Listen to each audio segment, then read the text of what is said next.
Welcome back to the channel. This is Trendy Storm and you are watching first part of What If Naruto Defeated Everyone with His Sweetness. If you enjoy this video, please like, share and subscribe to this channel. Not wasting no more time. Let's start the story. 3 years had passed since the old man and woman who owned the candy store that the other kids frequented gave him his very first present, a bag of hard candies. One day, when he was just 5 years old, he went there, got some change, and bought one piece of caramel.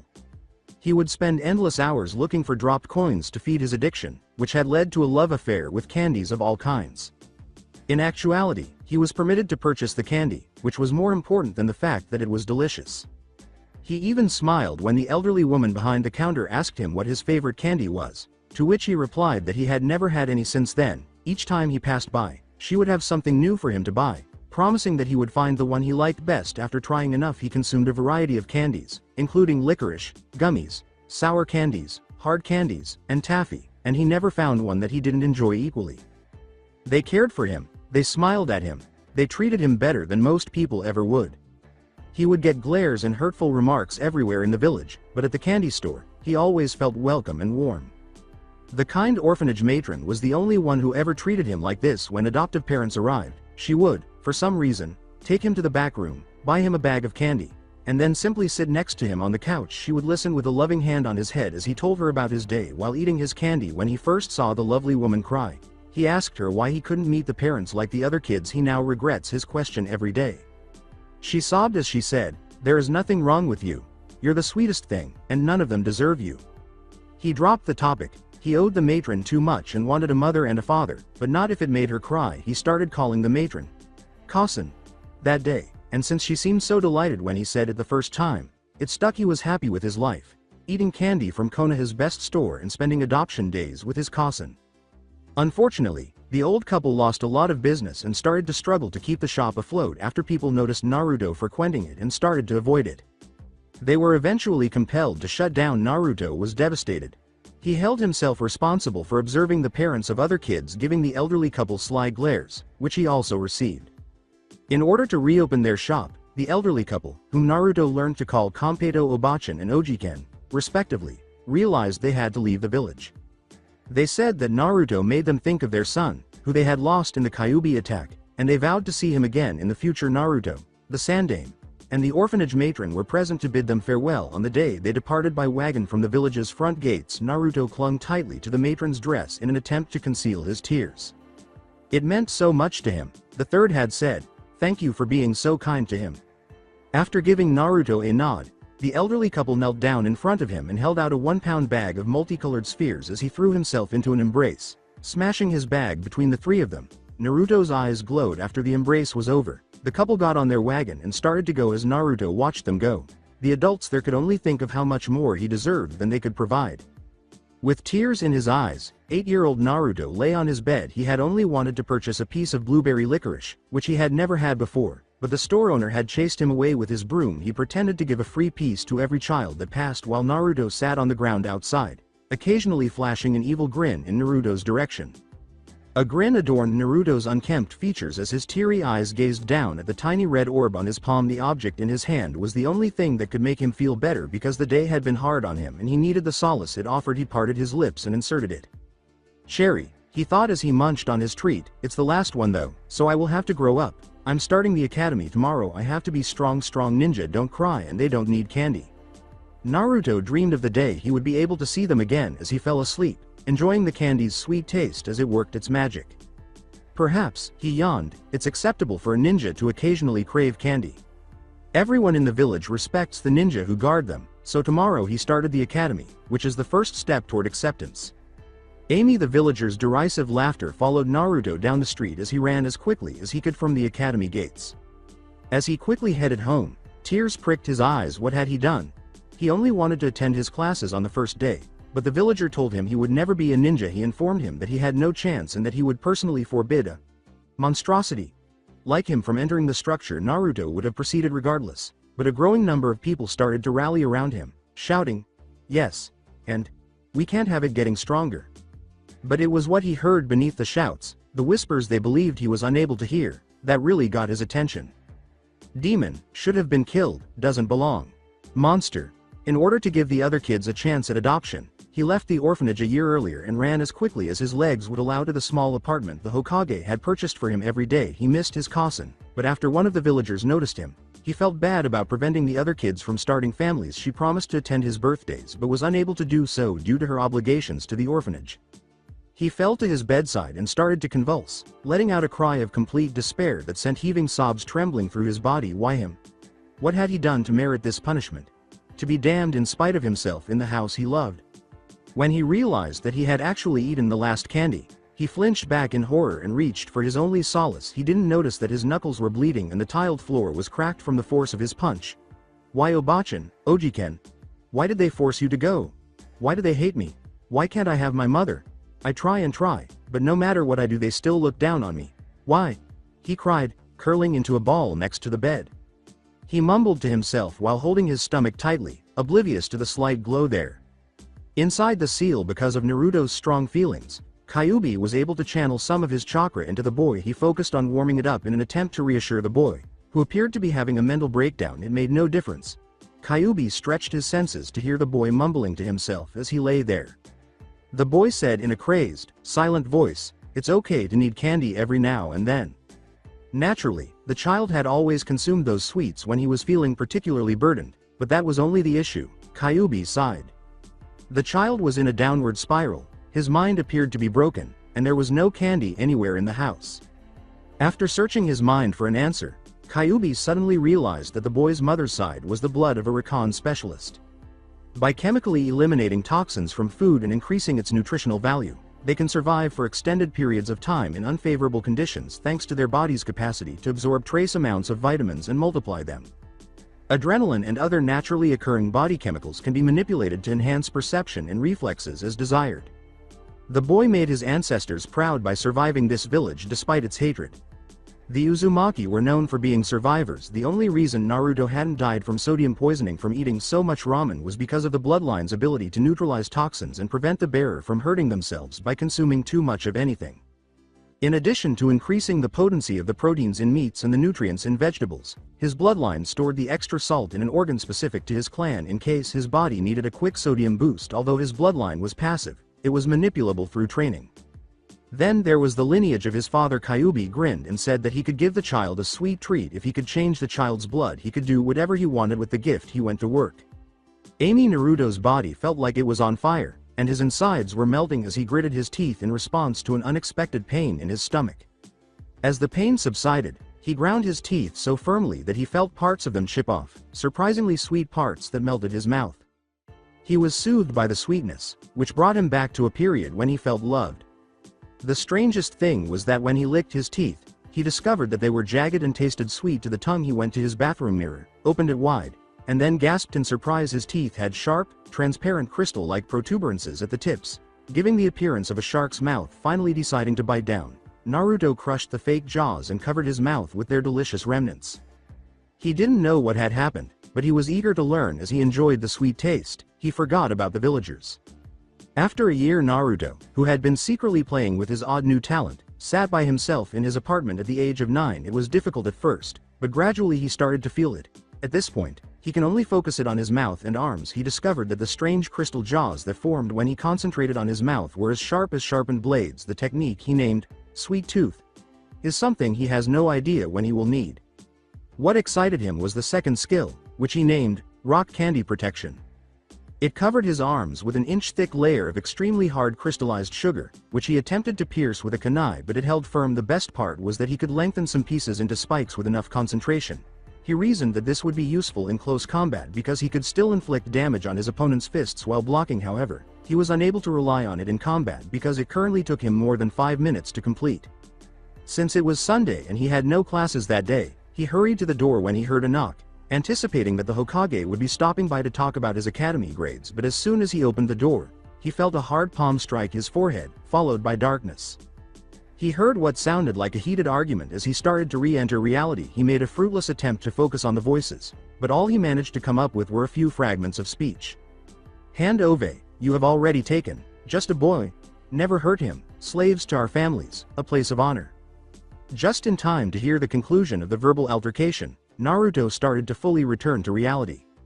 Naruto had never heard the Hokage so furious as he growled, no matter how good your intentions, this is still a crime. Now I will say it again. Give us the sample. It's too late, Hokage-sama, came a calm female voice. Before you left, a hawk carried the sample away. You would have to overturn the entirety of the Hyuga clan complex to find it. You do realize that this is a transgression that I cannot allow to go unpunished, Hyuga-san. Let it be known that I will no longer stand for the main house pushing you all to such desperate measures. It warms my heart knowing that even in death I have done all I can for my family. May the branch family raise up into new glory with Naruto-sama at its center. By your leave, Hokage-sama. Dog, the Hokage said in a sorrowful tone, she will be put to death. Cat, bring Naruto to the tower. After Cat took Naruto from the bed while holding him firmly in her arms, the two masked nin went to their designated tasks. Naruto recalled this Anbu, who once protected him from a group of rabid dogs while he was a child. You tried to do more for my sensei's son than this entire village combined. For what it's worth, the dog-masked Anbu whispered into the Hyuga's ear. You approached it the wrong way, but at least you tried, and for that, I thank you. Just in time to protect Naruto's ears from the damp squelch of Kakashi's blade piercing the Hyuga's heart, Cat vanished in a whirl of leaves. Sarutobi sighed, this is getting out of hand. Amy, as he gazed across at the demanding face of one Uzumaki Naruto, the Hokage puffed his pipe. Feeling every bit of his 60 years, he was never one to bow to pressure from others.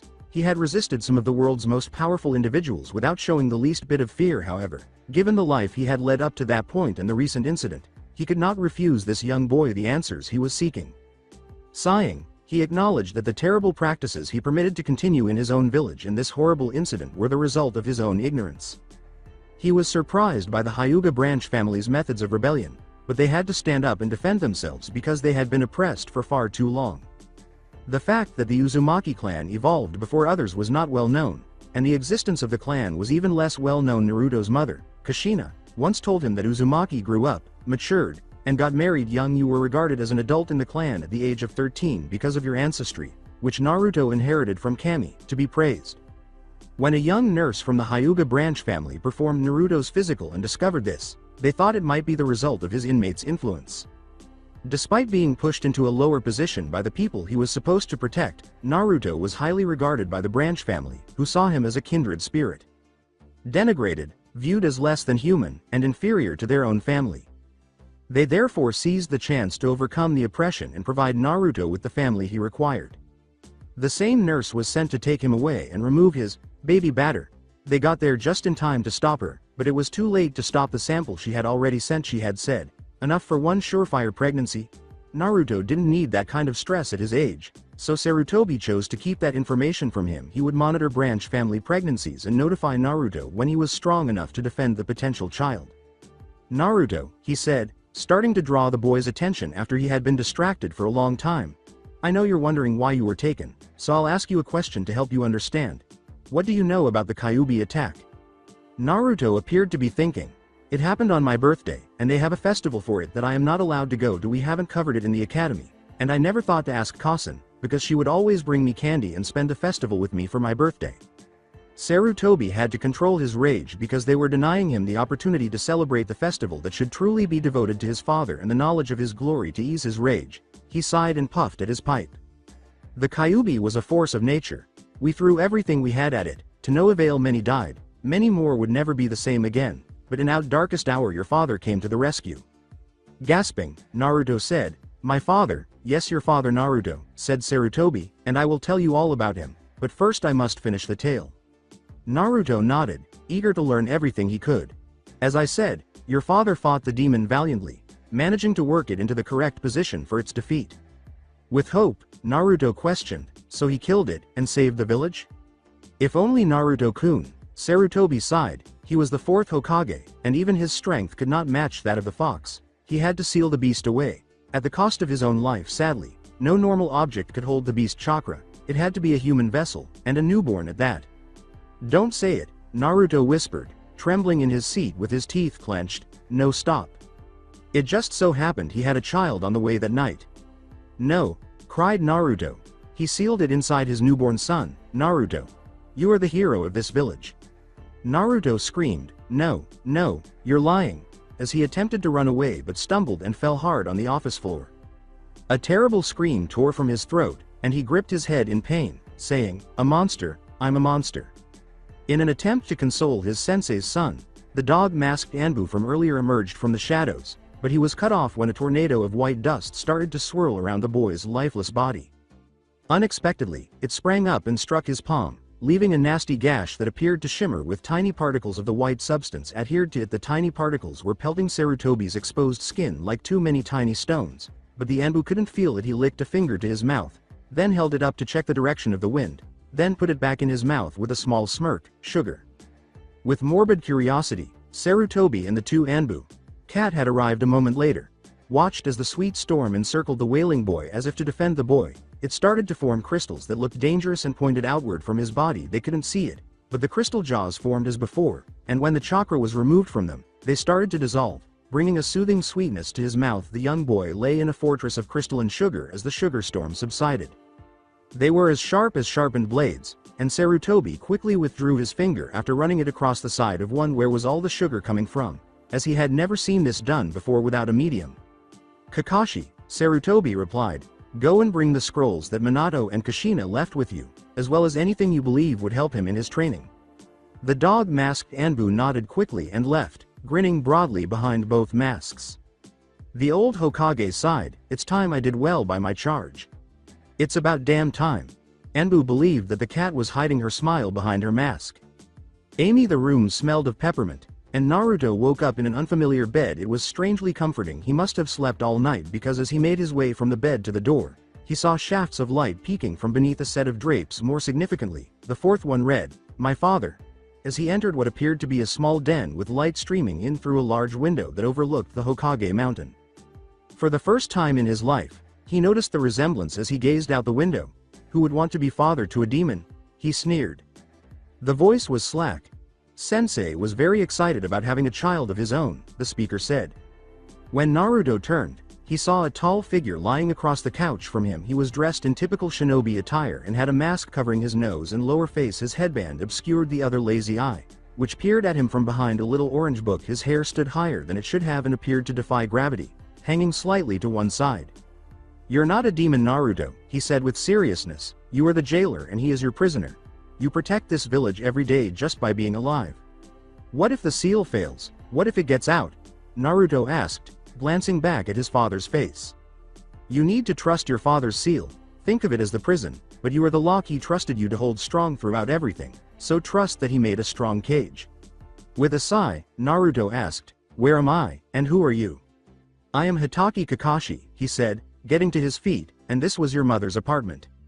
Naruto took in his surroundings and gasped. He noticed a row of window boxes that his mother might have used for herbs or flowers, and it was comfortable and had a pleasant view. He could smell them even here, so he would have to refill those, ideally with peppermint plants. His mother must have enjoyed peppermint. She moved into a house that Sensei had built for his family, but kept this place, meaning to give it to one of her children. She said Uzumaki were always independent and wouldn't stand for staying at home long, Kakashi said. Homey feeling.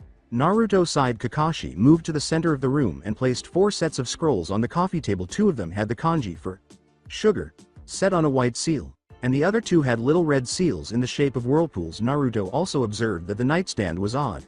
He was drawn to it in an odd way. It appeared to be a silver-rimmed plane of thick glass supported by an oval of crystalline structures that all branched out. Like it, replied Kakashi. You made the bottom. You took last night kind of hard and your bloodline went out of control. You settled down. But we were left with this and we had no idea what to do with it, so we filed down the sharper points. Place a sheet of glass on it, and we had ourselves a nice little coffee table. Naruto laughed and began searching for the correct words. It's, he said, sweet. Har har, said Kakashi deadpanned. Anyway, read the whirlpool scrolls. In order to open them, just run some blood over the seal. You have been excused from classes for the day, so take your time. And when you are done, meet me in the Hokage's office with the other 2. He then disappeared in a cloud of smoke. Naruto voiced, I got to learn that one, aloud. Then he reached for one of the red whirlpool sealed scrolls among the 4 on his coffee table. For a moment, he focused, reaching inside himself to create a tiny crystal spike on his index finger. He ran a little blood over the seal and pricked his thumb with the newly made spike. It began to burn out in a spiraling pattern. After the center fizzled a little, he pulled it open and started reading. Hi there. I hope you are one of my many descendants. If you are reading this, I apologize and assure you that you will always be loved. If you were one of my children and I died before I could tell you. I'm Uzumaki Kushina, and I'm currently the last of our people. As far as I know, I was the only one who managed to escape the destruction of Uzu no Kuni, our homeland, which was destroyed during the prelude to the Third Ninja War. Our history, heirlooms, sacred objects, historical sites, and the scrolls describing our clan's past all left with our nation. I will share as much as I can about our clan's lengthy history in this scroll, and I will also make sure that my children can continue to carry on our clan's teachings even after I am gone. I only know the bare minimum of our clan's history because I was a child when Whirlpool fell. Our clan's history goes all the way back to before the establishment of the hidden villages and the battles of Senju Hashirama and Uchiha Madara. After the First Shinobi War, we established our village on the waters where the rivers met the sea, officially naming our land Whirlpool Country because of the tumultuous waters of our numerous rivers. For a while, we were a nomadic people who wandered the woods and canyons of what is now River Country in keeping with our nomadic lifestyle. Some of our clan turned into merchants, traveling far and wide to sell their goods, but everyone would come back for the celebration. I vividly recall the celebration, which took place annually on the summer solstice and was devoted to the Uzumaki clan's defense of Whirlpool Country's borders from the recently constructed village hidden in the stone. We established the village hidden in the whirlpool by driving the residents of Rain out of our house. During this period, the legendary Uzubordu, a finely crafted naginata, was created specifically to protect our village from maritime assaults. The warriors Kiri, along with the first iteration of their 7 swordsmen, learned the hard way that any water jutsu thrown at it can be negated by using the blade in an attempt to increase their power. They thought they could establish themselves in our village. The attack came to an end when Uzugakure's Shodai Azukage defeated the original 7 swordsman leader in single combat, rendering their Judas useless. Numerous people would argue that the blade's ability was just that, unique. Both of those statements are untrue. The blade was made especially for this technique, and no other blade can withstand the strain of its use. The secret to the technique itself is that the spiral marks that adorn the blade's ancient-looking shaft were absent when it was first forged, since the only items that left Uzugakure besides me were the blade itself and our family summons. I will discuss that later. They sent me off with the blade, hoping to preserve the customs of our people, and I was the clan's heiress. The Second Shinobi War then broke out, with our people caught in the middle of the battle between Konoha and Suna. Suna intended to use our village as a base from which to launch attacks on the Land of Fire. Despite Konoha's best efforts to support us and maintain our neutral stance, knowing that every member of our clan would be present, they launched an attack during the Solstice Festival and whipped us out. The village collapsed as I was taken away on the quickest of our family summonses to Konoha after they planted bombs on our ships and blocked our escapes. The former Whirlpool Country was renamed River Country after the war ended, and it served as a border between Suna and Konoha. This gave Suna access to more fresh water, which improved the terms of their new peace agreement. I was a Konoha kunoichi by then, and since I had nowhere to go, I stayed, fell in love, and am now anticipating the birth of my first child. We have lost our history, but not our future, so I'm sorry I don't have anything more to say. Life is like a whirlpool, my father used to say. If you look back, it will engulf you instead. You must move forward with all your strength and find something to cling to until the storm passes. I discovered that you are an Uzumaki, and you should also be proud of your clan. Pay close attention to these final few words because they contain one of our clan's most enviously kept secrets. Prior to the contract, our family summoned us to have our own bloodline. Only after you sign the contract and summon them will you be trained to use it and be able to join the clan as a hunter. Uzumaki Kushina, the current clan head and proud expectant mother. Naruto grinned as he pricked his thumb once more, causing fresh blood to run over the next scroll seal. It burned away similarly, and when he opened the scroll, he discovered a sizable seal covering it. After inspecting it, he shrugged and pricked his thumb again, causing blood to run across it. 3 items emerged from the smoke, the first of which was a tiny scroll with a spiral design extending up it. The second was a big scroll with orange edges that was completely black. Since he had once seen a contract like this for the apes in the Hokage's office, Naruto assumed it must be the family summon contract. It was the last item that caught Naruto's eye, and it was definitely lovely. This is Hyuga compound. 9 months later, the strained cries of a young woman who had given her all to bring her child into the world were drowned out by the sounds of thunder on a cold, rainy night. She continued with a strong sense of purpose despite another thunderclap and another choked scream. 4 Hyuga women had already been taken to the hospital to give birth, despite their meticulous planning. The younger sister of the clan head's wife, Hyuga Tsukimi, was actually the only one giving birth naturally. To keep people away from the branch family home, the others were coerced if a branch family Hyuga went into labor. One of the 4 main house guards who made rounds at the branch house was supposed to take them to the hospital, watch the birth, and then report back. It was simple to get rid of the 4 guards because only a few members of the branch family were left to hear the birthing process. The outcome was a stunning young woman with dark blue hair holding a stunning baby girl in her arms. The birth went well. She had pupilless eyes of the same shade and a small tuft of pale blue hair. One of the women from the branch family said, "She's gorgeous." One of the men boasted, "She will guide the Hyuga to a prosperous future." "No, she will be an Uzumaki," Tsukimi said, gazing out the window. "She will bring in a new day like the rain of the night." Calling one, "It's a wonderful name, the future is bright," another person stated. "You my little angel," Tsukimi sang to her kid, "are a hero to your people, just like your father, and like him you will persevere. He'll come for you one day, I promise." Amy as Naruto sat in his academy classroom. The instructor continued to talk endlessly about a battle at a rock during the First Great War. He was obviously bored because he twirled his lollipop in his mouth without thinking. Grape. He waited patiently for class to end, not noticing the pair of pale eyes that seemed to watch his every move. He was initially going to be placed in a class a year above his age group because the Hokage thought it would be best for him to get any advantage over the clan-born children of his age group. He observed his classmates, some completely ignoring everything like the pineapple-headed boy sleeping soundly at his desk, and others absorbed in the lecture like the pink-haired girl at the front. He was going to have to watch out for the young girl he had sat next to for the 4 days he was in the second-year class, whom he had lovingly nicknamed Buns. To the young girl's chagrin, she was fun to tease and, like his candy, hardly anyone in this class appreciated it. The first year was primarily history and theory. Aburame Shino, a young shinobi in training, was one of them. The always stoic Aburame had told him that when he first entered the class for the year, he had been practicing the discreet placement of his Kikai bugs. To the boy's surprise, the insect he had left on Naruto had been reluctant to return, and his bugs told him that Naruto's chakra had tasted sweet. What he found interesting was that after feeding his chakra, the Kikai took it straight to the queen, and once the queen took it, the constant pull on Shino's own chakra stopped. At first, he was a little alarmed because Kikai only had a few hours of life, and without constant reproduction, he could not be battle effective. To his surprise, the queen was able to survive and reproduce off of Naruto's chakra for the remainder of the day. When the other children learned about his colony, they all kept a wide distance from him, but not Naruto, who went so far as to let his entire colony feed from him throughout the day, with his colony no longer continuously pulling on his chakra. Shino's pools were full for the first time in his life, and if things continue this way, he might be the first Aburame to be able to use non-clan specific jutsu. Shino was intrigued by Naruto, who claimed he had no idea what it could be. When the bell rang, Naruto left, but not before giving Shino a firm pat on the shoulder, covertly reminding him of Shino's Kikai insects. After acknowledging this with a nod and a wave, he trudged out the front door while the parents of the other children gave him sour looks. Strawberry was a very pleasant taste, and he was happy to savor his treat until he heard a startled cry of "Tsubaki." He saw a white-haired man in chunin clothes holding a pretty dark-haired woman in his arms. He had seen the man in the academy, where he had taught the graduating class.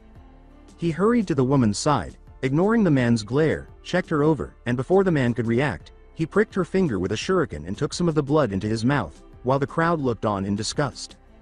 He had found what he had anticipated, though, as he had previously told Sarutobi that he felt sugar in one of the patients.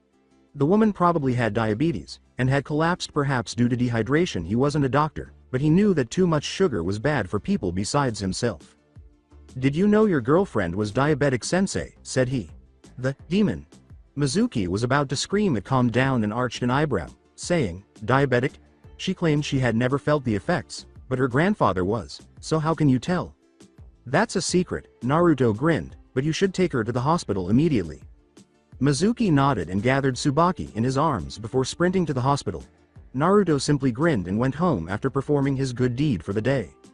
Amy, his mother's apartment before she moved into the house his father built for them, the one he couldn't yet approach, had 2 bedrooms, a bathroom, a small kitchen, and a comfortable den with a nice view of his father's face. Naruto entered his apartment, which was a far cry from his previous residence. After a terrible day of dull history, Naruto kicked off his sandals and went to the shower, where he stood and let the warm water calm him and relieve the stress of class. After finishing his shower, Naruto went to his closet, feeling rejuvenated, and put on a white shirt with orange flame patterns licking the sleeves and black shorts. He then took one of his father's scrolls, the one that described the clan's history and a few just you involving his bloodline. He was a descendant of a clan of sugar farmers and candy makers, and he had learned that his bloodline was not used for battle until his father. One night, years before the ninja villages were formed, a Namikaze farmer was lured from his field by a young fox demon who was attracted to his appearance. When she tried to force herself on him, he resisted, saying that he had a wife at home. The demon became enraged and slashed him across the stomach with her claws glowing with corrosive chakra, and he fell 6 feet onto his freshly cut cane, impaling him on a particularly sharp one. His wife heard his cries, ran to his side, saw his battered form, lifted him off the cane, and laid him gently next to the field. Before running for help, she returned with the village doctor, and after a long night of excruciating pain and numerous near-death experiences, he survived. It was the beginning of their bloodline, and until the Second Shinobi War, it was never used to kill. In the days that followed, he discovered that he could feel the cane ripening in the fields and the sugar being carried away for sale in the markets. He left for the training ground, where Kakashi would be waiting for him to receive training in his father's bloodline. Today would be particularly significant, though, as he would attempt his first summon following 9 months of training in chakra control and bloodline manipulation. He was going to be a hunter. He had spent a year away from home, leaving the academy to finish his hunter training, and in between lessons with his current sensei, he would cover the curriculum for his final academy year. His body screamed out in protest, but he found that place inside him that kept him going through meditation, and he sat beside a waterfall just 6 miles outside the village in a meditative state, willing the blood that flowed in his veins to do what it needed to do in order to keep him alive. All things considered, the last 4 years at the academy had been fantastic. He and Shino had become close friends, and he had finally helped the quiet little Hyuga from the back of the class come out of her shell. Hinata wasn't particularly talkative, but she was able to stand up for herself when necessary. It had been Shino who had pointed out his truly abysmal chakra control, which was discovered to be derived from his overly large coils. This revelation led him to search for a new type of clone to use, as his normal Bunshin either popped or looked sickly. His friendship with Shino, which had begun as a simple experiment on Shino's part, had grown into a mutual connection. Shino was his closest friend. The stoic boy never tried to sugarcoat things for Naruto, allowing him to mature. After a lot of trial and error, they managed to dismantle Shino's bug clone and modify it for Naruto's use, which led to the creation of the sugar clone. Initially, manipulating sugar seemed harmless, but Shino learned a lesson after he almost got struck by a jawbreaker that became stuck in a training post. Naruto had told Shino about his unique bloodline, which fascinated the boy. It took them a week to get Hinata back to her old self, but they succeeded. From that point on, she gained a powerful determination. She promised to become strong enough to protect her family. She learned of his bloodline as well, and in one of her bolder displays, she asked for a grape sucker a day in exchange for keeping the secret. One day during their first year, Hinata had not shown up for class, and they later learned that Kumo Nin had almost kidnapped her at the time. Her aunt had been in her room with her newborn daughter, and her aunt had been killed. The Uchiha massacre, as it came to be known, dealt a serious blow to Uchiha Sasuke's pompous yet jovial demeanor, which he had displayed during his first year. His fangirl's manic obsession didn't help either. They attempted to show him their love by throwing a blue raspberry sucker in the brooder's direction every morning. Assuming the boy liked the color blue, the boy would catch it and put it away as if he didn't care, but every day on his way home from classes, he would spot the last Uchiha sitting at a nearby dock. He would wave, and they would exchange a small smile over a sweet treat. Not much, but hey. After classes, he had spent time learning from Kakashi how to manipulate his bloodline. He discovered that he could use his chakra to create different candies using sugar, and that his chakra had the natural ability to change temperature in order to make candy. With Kakashi's assistance, he created a number of attacks centered around candy, and he bought a lot of candies that he couldn't make naturally because he could control them as well with the sugar inside. So he had a lot of sweet treats sealed away in scrolls. He had made a lot of progress relatively easily. His father's bloodline just required a lot of imagination. A hunter must be strong, shrewd, and agile. He was an ambush hunter, circling his prey as close as possible, then hitting them from behind. This past year had been hell for him because his sensei was relentless and he had to condition his body for all climates. He trained his eyes to detect the smallest detail in the densest forests. He trained his senses to the limit. He was taught to be silent, unseen, and completely unrelenting. He was taught to be silent, unseen, and unrelenting. He was now facing his last trial, the end of Naruto's 40-day fast, the ultimate test of the Uzumaki bloodline, Tiger's Blood, which appears to have been gained when two of the first of the clan, twin brothers, defended a tiger and her cub from poachers, with one of them suffering a critical injury in the process. His brother, a medic, attempted to heal him valiantly, but failed because he was losing too much blood, and then the tiger spoke to him, telling him that she would give him her blood. The brother was skeptical but gave in an attempt to save his brother. A rough voice called out from the trees around Naruto, "You are almost there. Come midnight. You are a hunter for the clan, and I couldn't be more proud." Naruto returned the call and said, "Thank you, Honda-sensei. I'm excited to see home again." He was told that Hanta was his mother's personal summon, and he told him many stories about his mother's victories in battle and the glory of their numerous hunts together. The largest Bengal tiger you have ever seen stalked out of the forest. Standing well above Naruto's own standing height of about 5 feet, 7 inches, its eyes were a fierce glowing gold, and its rust orange fur and ebony stripes allowed it to blend in with the shadows of the surrounding forest. Yes, he uttered as he strode ahead, the moment has arrived. Your last test to become a hunter of the clan Uzumaki is Naruto. Show me death. On the outside, Hanta inspected Naruto's body, which was still in its meditative position, and the boy was not breathing. He focused on his paws, feeling the footsteps of different creatures throughout the forest, but he was unable to sense the rhythmic beat of Naruto's heart. Naruto stood motionless, concentrating inward, finding a place to rest, and doing so. Your mother would be proud, the beast chuckled, be a good boy. He shook himself from the false death state he had created when the voice reached him. His body felt a little strained, but it was already getting back to normal. While any other shinobi would have been forced into a protracted recuperation phase, Uzumaki had already accomplished it. Naruto grinned and said, "It's time to go home." "Not yet," Hanta said, "first you must look the part of a hunter." Amy, when a lone figure approached the gates leading into Konoha, the gate guards stopped him because they thought he looked a little intimidating, though it's unclear why given the sucker he was holding firmly between his lips. It had been a short journey home, but he had decided to rest and eat before returning, and he had arrived just in time for the genin exams. He was dressed in a dark green cloak that fell down to just behind his knees, parted at the waist, and had long sleeves with a cut up to the elbow that exposed his forearms when waved in the warm August breeze. On top of that, he wore leather shoulder armor that was tinted a dull orange and draped over his shoulders and chest. Both pieces of clothing were designed to expose the uppermost portion of his chest, which was then covered by a skin-tight black high-collared shirt. He wore slightly loose black pants that were tucked into his form-fitting, just under knee-high sandals that were the same dark green color and only showed his toes. The pants were held up by a leather belt tinted orange, with 2 packs, one for kunai and one for shuriken. Attached to the right side on the left side of the belt were 2 cylindrical shapes that were about 1 inch thick and 5 inches long, with a small brass ring hanging from the center of each. Next to them was another small pouch for Naruto's numerous flavor extracts. What could he say? He had a sweet tooth. He wore a pair of black fingerless gloves with 2 sets of glaring golden cat eyes on the back of them. The hood was the same dark green color as the cloak, and it was more like a hat, with the back end falling down to his waist and the front covering his eyes completely, falling just above the bridge of his nose. The hood was designed to show off his ears, but it fell all over his face, creating long, drooping sideburn-like strands that were tipped in puffy white balls. It was stitched in a forest green pattern over his forehead, with 3 long gashes that curved slightly at the ends, giving the impression that claws were tearing through it. Above them, there was what appeared to be the stitching of a tiger's head, with its mouth open in a great roar. The only parts stitched in were the teeth and the black striping. Naruto said, "I am here to see the Hokage, and he is expecting me." When one of the Chunin gatekeepers said, "We have no record of you here at the gate." "That is because he was out there in secret," a slack-jawed voice told me. Anbu, wearing a dog mask, appeared next to the odd boy and put a hand on his shoulder. As leaves started to swirl around them, he droning, "I will escort him to the Hokage. You two just act like this never happened." Amy the Sandiami grinned at the boy on the other side of him, who had taken off his hood and put it in his pack. His spiky blonde hair was still as wild as ever, and his deep blue eyes were full of joy. "I must say, Naruto-kun," Sarutobi laughed, "the year away has done you well. You look ready to take on any challenge." "Of course I am, Oji-san. I'm going to ace that exam," Naruto laughed.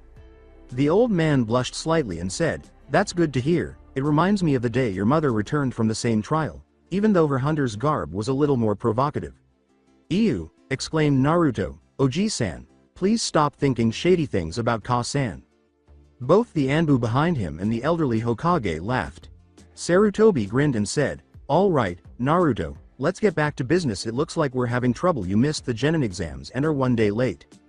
After all that effort and missing his tests, Naruto appeared devastated. He would be parted from his friends. He muttered, "I'll try for it next year, it's okay." "Hold on a minute," Sarutobi said. "I think we can take advantage of a little-known law in this case. As you can see, the world was still in a state of perpetual conflict when the village was founded. As a result, a large number of unbound summonses were in the hands of roving ninja. Many of them were lost, the scroll's creator dying," said Naruto, "and without any other signers, many animal clans were lost to the world."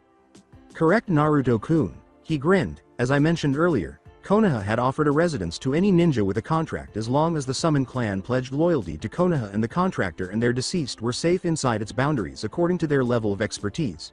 The ninja who provided the contract was assigned a rank. So if my tigers were to swear loyalty to my Konoha, I could become a genin, Naruto yelled. That's right, said Sarutobi, but for now, you are an official genin of Konoha and should report to the academy for your team assignments. We can do this later. I also give you permission to freely use your bloodline in Konoha. Things are going to change. After years of study and hard work, Sarutobi produced a freshly polished headband from behind his desk. The cloth was a deep green color. How had the old man known? Naruto put the headband on his belt like a buckle and admired it. One day, all the elemental nations would know his name. Amy. Uzumaki Naruto, inquired Amino Iruka, the academy's instructor. Who is that? Remember the candy guy from third year? Naruto's cavities must be numerous. Almost no one in the room seemed to recall the candy addict. Those who did were either close friends or ardent Sasuke fangirls who had noticed the two boys' quiet bond. Hinata was thrilled to be on the same team as her two best friends, and Shino's eyebrows were raised above his sunglasses. He had been waiting for his friends to return and had been disappointed when he hadn't shown up for the test, but it appeared that he had managed to pass anyhow.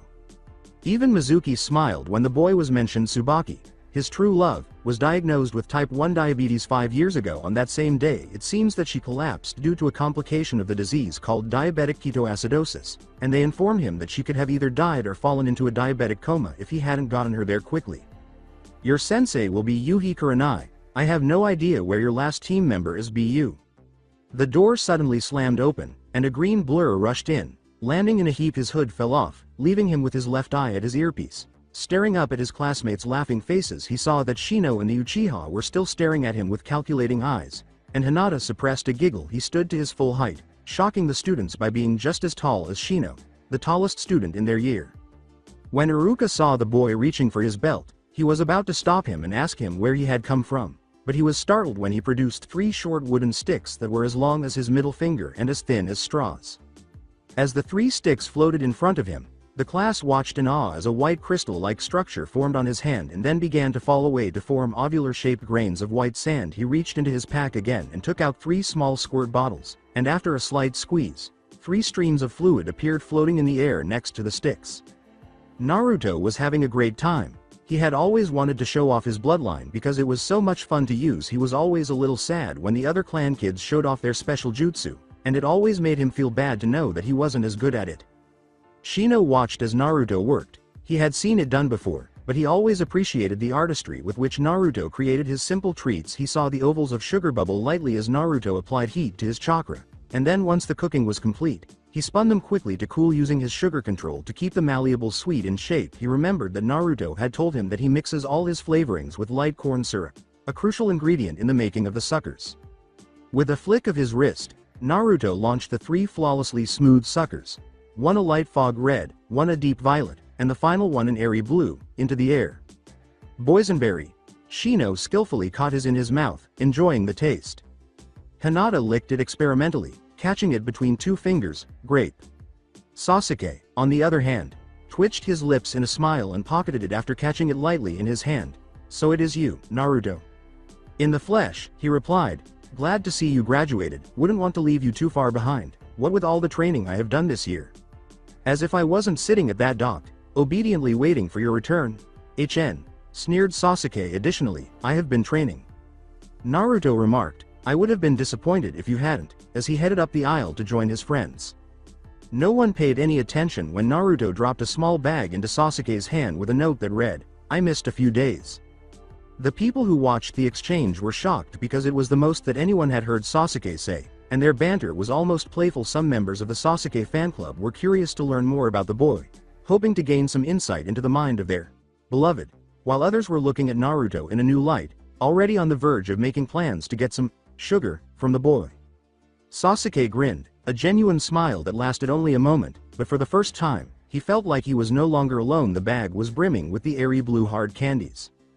How did you do that, Naruto-san? Was the million-dollar question posed by a particularly audacious pink-haired scholar as Naruto made his way up the aisle. The boy simply grinned broadly, his clothes and hood giving him a threatening appearance, and he took note of their slight trepidation and decided to get another outfit. He grinned at their startled expressions and said, "That was my bloodline, total control over sugar in all its forms. I call it sweet release." While some of the more obscene students snickered because it sounded vaguely sexual, others nodded when they understood the meaning of the name. Naruto sat between Hinata and Shino, and as he turned to greet them, the Hyuga heiress immediately embraced him. "Isn't it great, Naruto-kun?" she said softly. "You, Shino, and I are all on the same team." The girl immediately let him go, blushing slightly. "It is most fortunate, I believe," said Shino. "We already work well together. To separate us would only slow our growth." "Yeah," Naruto said. "Shino is receptive to a new jutsu realm now that I am on his team. Additionally, this eliminates the need for us to take time off in order to train together. I would really like to see Hinata-chan's improvement." Hinata's face only turned a pale dusty red at the compliment. To her credit, "Thank you, Naruto-kun. In your absence, Shino and I have put in a lot of training." "Speaking of which," the bug said, "maybe we can resume our regular feeding schedule, Naruto-kun, if that's okay."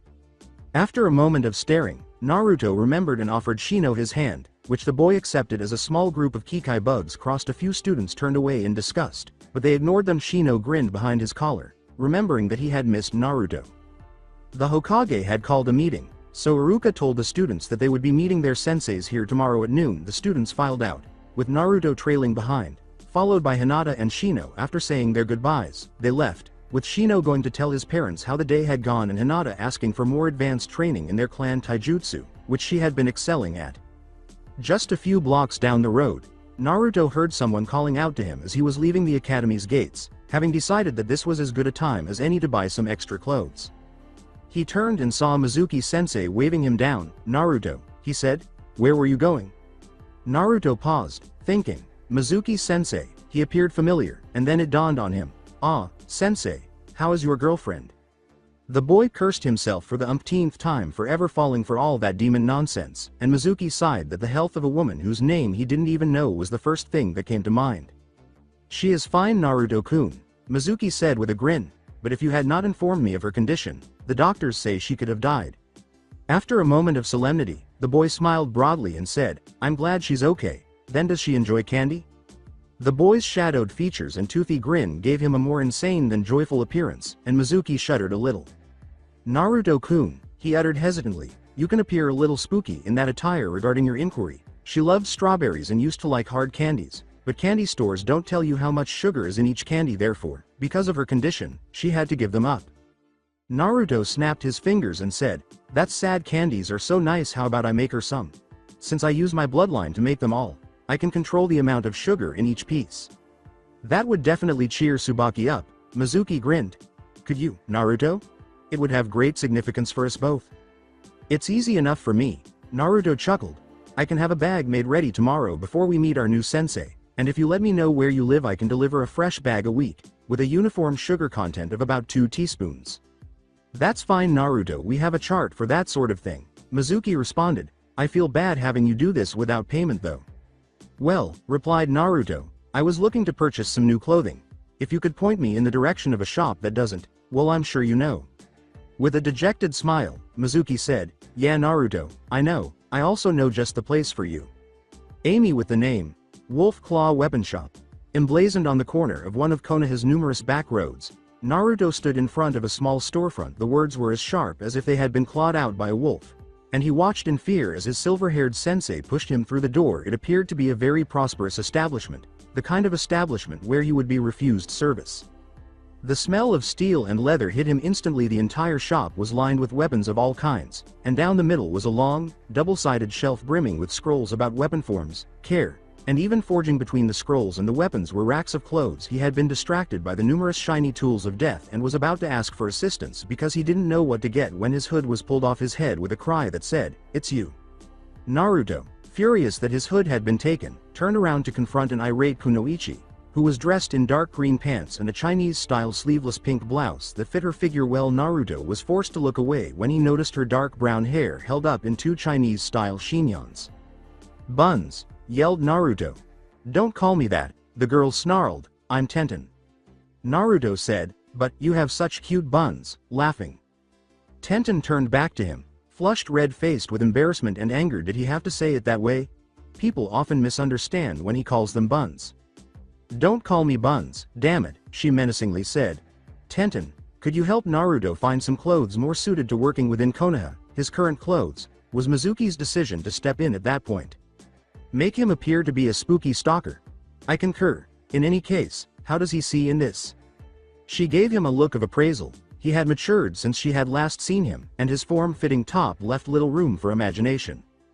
Blushing slightly as she realized she had been examining the little creep, she went towards the racks and started pulling items. Tenten had placed his hood on her head, and even with the elevation added by her hair, it still fell well over her eyes before she received a response. The hood was being removed from her head, and Naruto shook it off and proceeded to put it back on. After a while, she threw something together, thrusting it in Naruto's direction and pushing him into the changing room, while Naruto watched her work, taking out clothes, shaking her head, and putting them back. Naruto came back from the changing room a few moments later, fully clothed, wearing a collar that was a slightly tan white color, as were the sleeves along the forearms, which clung tightly to his skin in contrast to the rest of it. He was wearing black pants that were slightly baggy but held tight by a black cloth belt, upon which were his usual effects. Crisscrossing wraps ran along his shins and were the same light tan as his collar. He was wearing black shinobi sandals on his feet. It suits you, Tenten said, at least now you don't look like some stalker. Hunter. Naruto declared, those clothes are the symbol of my station, and it takes a lot of hard work to achieve that I am a hunter of my clan. Not to be rude, Tenten replied, but I thought you were an orphan like me. I am. I just discovered my heritage is all, Naruto said with a regretful smile. That's all my mother is left to me. I apologize for bringing it up if it bothers you, Tenten said, leaning forward to give him a brief embrace. Naruto relished the warmth of the unexpected embrace and said, no, it's okay, like my grandfather always said. Life is like a whirlpool, if you look back it will swallow you up, after managing to divert his attention from how tender Tenten's chest felt against him. A loud clang sounded from behind the counter, and a muscular man, sweating from exertion, with graying black hair and wide eyes, rushed in, staring at Naruto incredulously. Boy, he said, what was the name of your mother? Dustin, Tenten asked, what's happening, and why is it important? Trust me, Tenten, Dustin said, if he answers as I think he will, you'll be on the boy in a split second. Red-faced, she yelled, what's that supposed to mean? Not like that, Tenten, he replied, I mean that you will want to see what he may have with him at this very moment. Tell me, boy, what was the name of your mother? Dustin asked Naruto, who was feeling very much out of the loop but not as much as Mizuki, who had arrived after the initial commotion. I know what you speak of, Naruto said, his voice taking on a dangerous edge. I swear on my honor as a hunter that I will pursue you to the end of this world if you try to take the treasure of my clan. Tenten was a little alarmed by what could be so valuable that it would warrant such a threat, while Dustin simply laughed. Mizuki looked shocked because he had never seen Naruto angry before. It was very intimidating, as his normally cheerful blue eyes turned cold as ice, promising death. You really are her son, he laughed, and you're positively fierce when you're fighting for what you think is rightfully yours. I simply want to give Tenten an opportunity to realize one of her dreams. I don't want to take it away from you, boy. My dreams, Tenten reflected. My two greatest dreams are to meet Lady Tsunade, and to. Naruto interrupted her thoughts with a sigh and said, fine, if it means so much to Buns. Avoid calling M. Uzumaki Kushina. Naruto made the statement. Tenten stood motionless, staring at Naruto. For a moment, nothing existed, and then she was on him. Reaching for his waist and rubbing her hands over his skin. If she had slowed down a little, it would have been fun. Where is it? She screamed. Please, just once, let me see it. Dustin and Mizuki suppressed their laughter as they watched Tenten's hands fly across his body in a blur, and after a few moments, Dustin decided it was time to call it quits, leaving Naruto dazed from being knocked off his feet. Tenten, he yelled, don't have sex at the bar. While Tenten was on the far side of the wall, eyes turned away, blushing a red that had never been seen by man before, Mizuki laughed aloud as he raised Naruto from the floor to his feet. After some time, she apologized, saying, it's just that your mother is one of my greatest heroes and I truly admire her. He had heard about his mother's numerous battles from Honta, but to hear this girl look up to her so much made him wonder if there was something he was overlooking. Naruto blinked. Why, he inquired, I know she defended and battled for the leaf, but so did a lot of other people. What makes Ka-san your favorite hero? Tenten grinned broadly and said, she was comparable to her former teacher Tsunade of the Sannin as one of the strongest kunoichi in history. Tenten's eyes glistened as she reached behind the counter and produced a scroll, which she opened in front of him. It was a finely detailed painting of his mother, with water swirling around her figure and her naginata pointed high. Uzumaki Kushina the Akazumaki no Yaiba, I want to be like her, Tenten chuckled. Although Naruto thought the painting was excellent, he couldn't help but feel a little ashamed because his mother most likely posed for it. I had two goals in life other than becoming a great kunoichi, she stated. One is to meet Tsunade of the Sannin, and the other is to see with my own eyes the Uzubor do. Naruto grinned, wondering how he could let her go. He pricked his thumb and formed a tiny crystal of sugar, then reached to his side, where his middle finger caught on the ring of one of the cylindrical objects on his hip. When he pressed his thumb against the seal array, it turned out to be a scroll. Tenten blushed for a moment as Naruto stood in front of her, his mother's legendary blade firmly grasped in his hand. Then, she was at his side, her eyes darting hungrily over the blade, which had a winding pattern along it, beginning at the tip, as if a swirling serpent had coiled around it and left its mark. Tenten stood on her toes and ran her hand across the blade, finding the pattern to be slightly embedded in the blade itself. The blade was approximately 3 feet long, curved greatly at the tip, and measured about 1.5 inches wide at the base and 2 inches near the tip. Its oval shape, Tenten noted, helped absorb the shock of heavy blows, and its 7-foot shaft, made of sturdy wood reinforced with lightweight bronze, was also covered in swirling patterns all the way to the end, which had a weighted bronze spike. The crossguard was of faded bronze, but still retained a strange sheen and was adorned with the same spiraling pattern. Tenten ran her hands over the blade and shaft for the next 10 minutes, checking for flaws but finding none. It was a true work of art. Eventually, she plucked up the courage to ask Naruto if she could try it out. I'm sorry Tenten, said he, it can only be wielded by one of my clan. I haven't even used it yet. I don't know how to fight with a naginata. After feeling let down, Tenten looked up with a determined look in her eyes and said, well then, there is only one solution to this. Mizuki grinned and said, excellent idea, Tenten. I thought she was offering to train Naruto. I am glad I have your support, sensei. Tenten grinned. Uzumaki, you are just going to have to marry me. Dustin again thought it was funny, and Mizuki was shocked that he had just unintentionally encouraged the motion, but you could have heard a pen drop as Naruto's sucker fell from his mouth before he caught it again. Say again, I think I got some crazy stuck in my ear, said Naruto. I said you'll have to marry me, Tenten responded. It's my only chance to use that blade. Besides, I doubt you have any other prospective brides. Hey, Naruto shouted, I'll let you know that the women appreciate my kind nature. Please, Tenten grumbled, if not for me you'd still look like a creepy stalker. How can you be a part of my clan if you belittle our traditions? Naruto sighed. With a cheeky grin, Tenten strolled to his side and pressed herself against him, whispering, you'll just have to teach me all about them. Tenten, called Dustin, don't entice the customers. Tenten sulked before turning back to Naruto. You're no fun, he said, you'll meet me here every day after your team practice. I refuse to let this blade hang in a scroll like a trinket.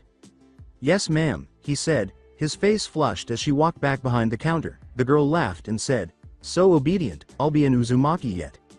After saying goodbye to Dustin and having Mizuki pay for Naruto's new clothes, the teacher and student left the store. Naruto, still in shock from everything that had happened in the store, put the naginata back in its scroll and, as they walked down the market road, he had only one thing to say. Women are scary. When Mizuki said, you don't know the half of it, she laughed. The council chambers, which were located precisely 1 story below the cage tower for privacy reasons, had 3 ascending rows of seating, with Sarutobi Hiruzen sitting in his elevated seat.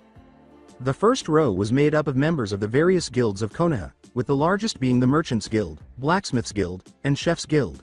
The second row included 6 members of the Civilian Council, representing the 6 districts of Konoha. And the top row, reserved for the clan heads, stood above everything but the Hokage's seat. To either side of him were his advisors, Mitokado Homura and Utatane Kaharu. Hiruzen sat quietly while Dustin, the leader of the Blacksmiths Guild, completed his request to have higher quality metals shipped into Konoha. Just as the council was about to adjourn for the day, he cleared his throat, drawing the assembly's attention. He began to exhale smoke and said, I have good news for Konoha. We might have earned a new summon contract for our village today. The clan heads wanted to know what kind of summons they were dealing with and how it might be used for village defense, and the civilian councilmen and women were pleased because the new summons meant more protection for them and prestige for their village. Hokage-sama, what summon is it? Inuzuka Sume inquired. One I am sure you are all familiar with, he continued, as well as the name attached to the summon itself. Many were perplexed by this because there were very few free contracts in the village. Maeda Guy's Turtles was the only one known to exist, and summoning contracts were extremely uncommon. Therefore, it was a great thing to find a well-known contract holder who would be willing to join Konoha. The clan heads in attendance searched their brains for any well-known contract holders who would have a reason to join Konoha, but were unsuccessful. The Tiger Clan contract holder will call upon the Tiger Boss summoned tomorrow morning at Training Ground 3, to ask for their loyalty to Konoha. The civilian council members and many of the clan heads were wearing shocked expressions, and Sume gasped. Kushina was a well-known, if not brash, young woman in the village who was admired for her beauty and her close relationship with the Hokage.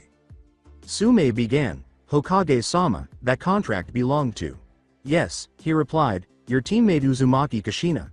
It just so happens her son returned to the village today and wishes to join our ranks." Sume stated, "Kushina-chan didn't have a son, Hokage-sama. On the contrary," Hiruzen sighed, "the night of the Kyuubi attack, she gave birth to a son shortly before she passed away. He shares his mother's name, so I'm shocked that none of you noticed." The clan heads wanted to know why they had not been told of the boy's ancestry, so this sparked a riot in the chambers, with some of the civilians shouting in outrage. Dustin was the only one who remained silent because he had already found out about the boy's ancestry. "That thing cannot possibly be the son of Kushina-sama," one civilian yelled. "Stop this farce. It's bad enough you gave it her name," one yelled. "Remain quiet. I will not allow a village hero to be referred to as such," Hiruzen yelled, smoke rising from his lips. "You have been disparaging his and his mother's sacrifice for far too long. This is a shinobi issue, so everyone of civilian rank should leave the council chambers." After the civilians left, clearly frustrated by the suggestion that the demon was their hero's son, the room fell silent for a while, with none of the clan heads knowing how to respond, until Sume finally spoke. "Why was she began. "Were we not told? It was his father's wish that his heritage be kept a secret should Kushina perish. Frankly, I am surprised no one drew conclusions." The head of the Nara clan, Nara Shikaku, said languidly, "That is because you told us you named him in her memory," adding, "That will teach me to trust my leader's words. Although I can make a guess, who is the boy's father?" "You could say that the defeat of the Kyuubi was a family affair," Hiruzen said with a laugh. The council was moved by that. Nobody had anticipated that except. "I was aware of it," Sume shouted. "She insisted there was nothing between them, but I could tell because she was always smelling him." "In any case," Hiruzen said coolly, "he is aware of his ancestry and has inherited his father's bloodline." The clan heads were shocked once more, except for Aburame Shibi and Hyuga Hiyashi, who were well aware of their former teammate's bloodline. It was Minato's bloodline that had allowed Shibi to overcome his limitations as a bug user and assert his position as clan head. He was also the one who identified Hiyashi's future wife, the timid little branch family Hyuga girl who followed him around the compound. The Hokage did not mention his mother's bloodline because it was clan secret and would only be known by the Hokage. "What kind of bloodline was this?" Shikaku inquired. "Sugar manipulation," Hiruzen said. Naruto refers to it as sweet release, but Minato never named it. It is misleadingly harmful and gives him complete control over sugar. "Yes," Hiyashi replied. "Minato only ever used it during stealth missions, quickly dispatching enemies by overloading their blood with sugar."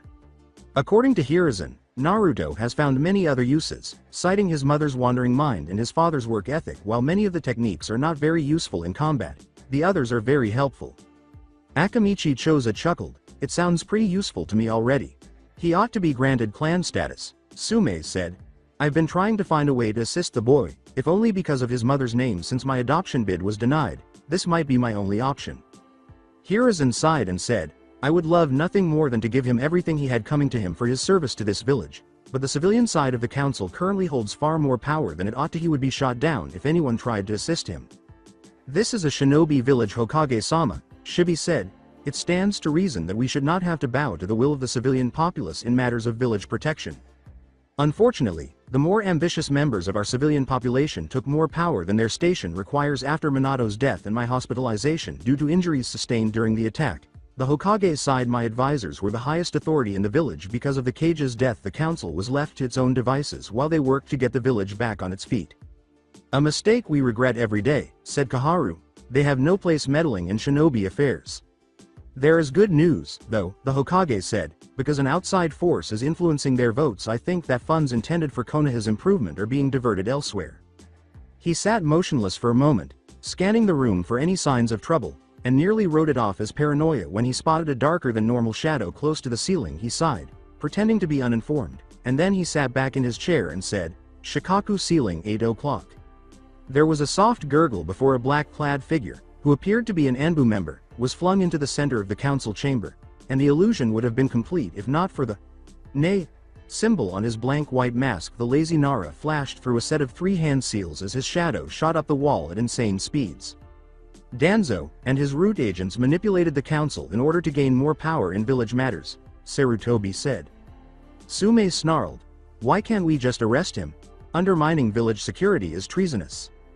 Homura said, "We haven't found any links between him and the council yet, but he is good at hiding his tracks because of the seal on their tongues. Even the root agent in front of us cannot be questioned.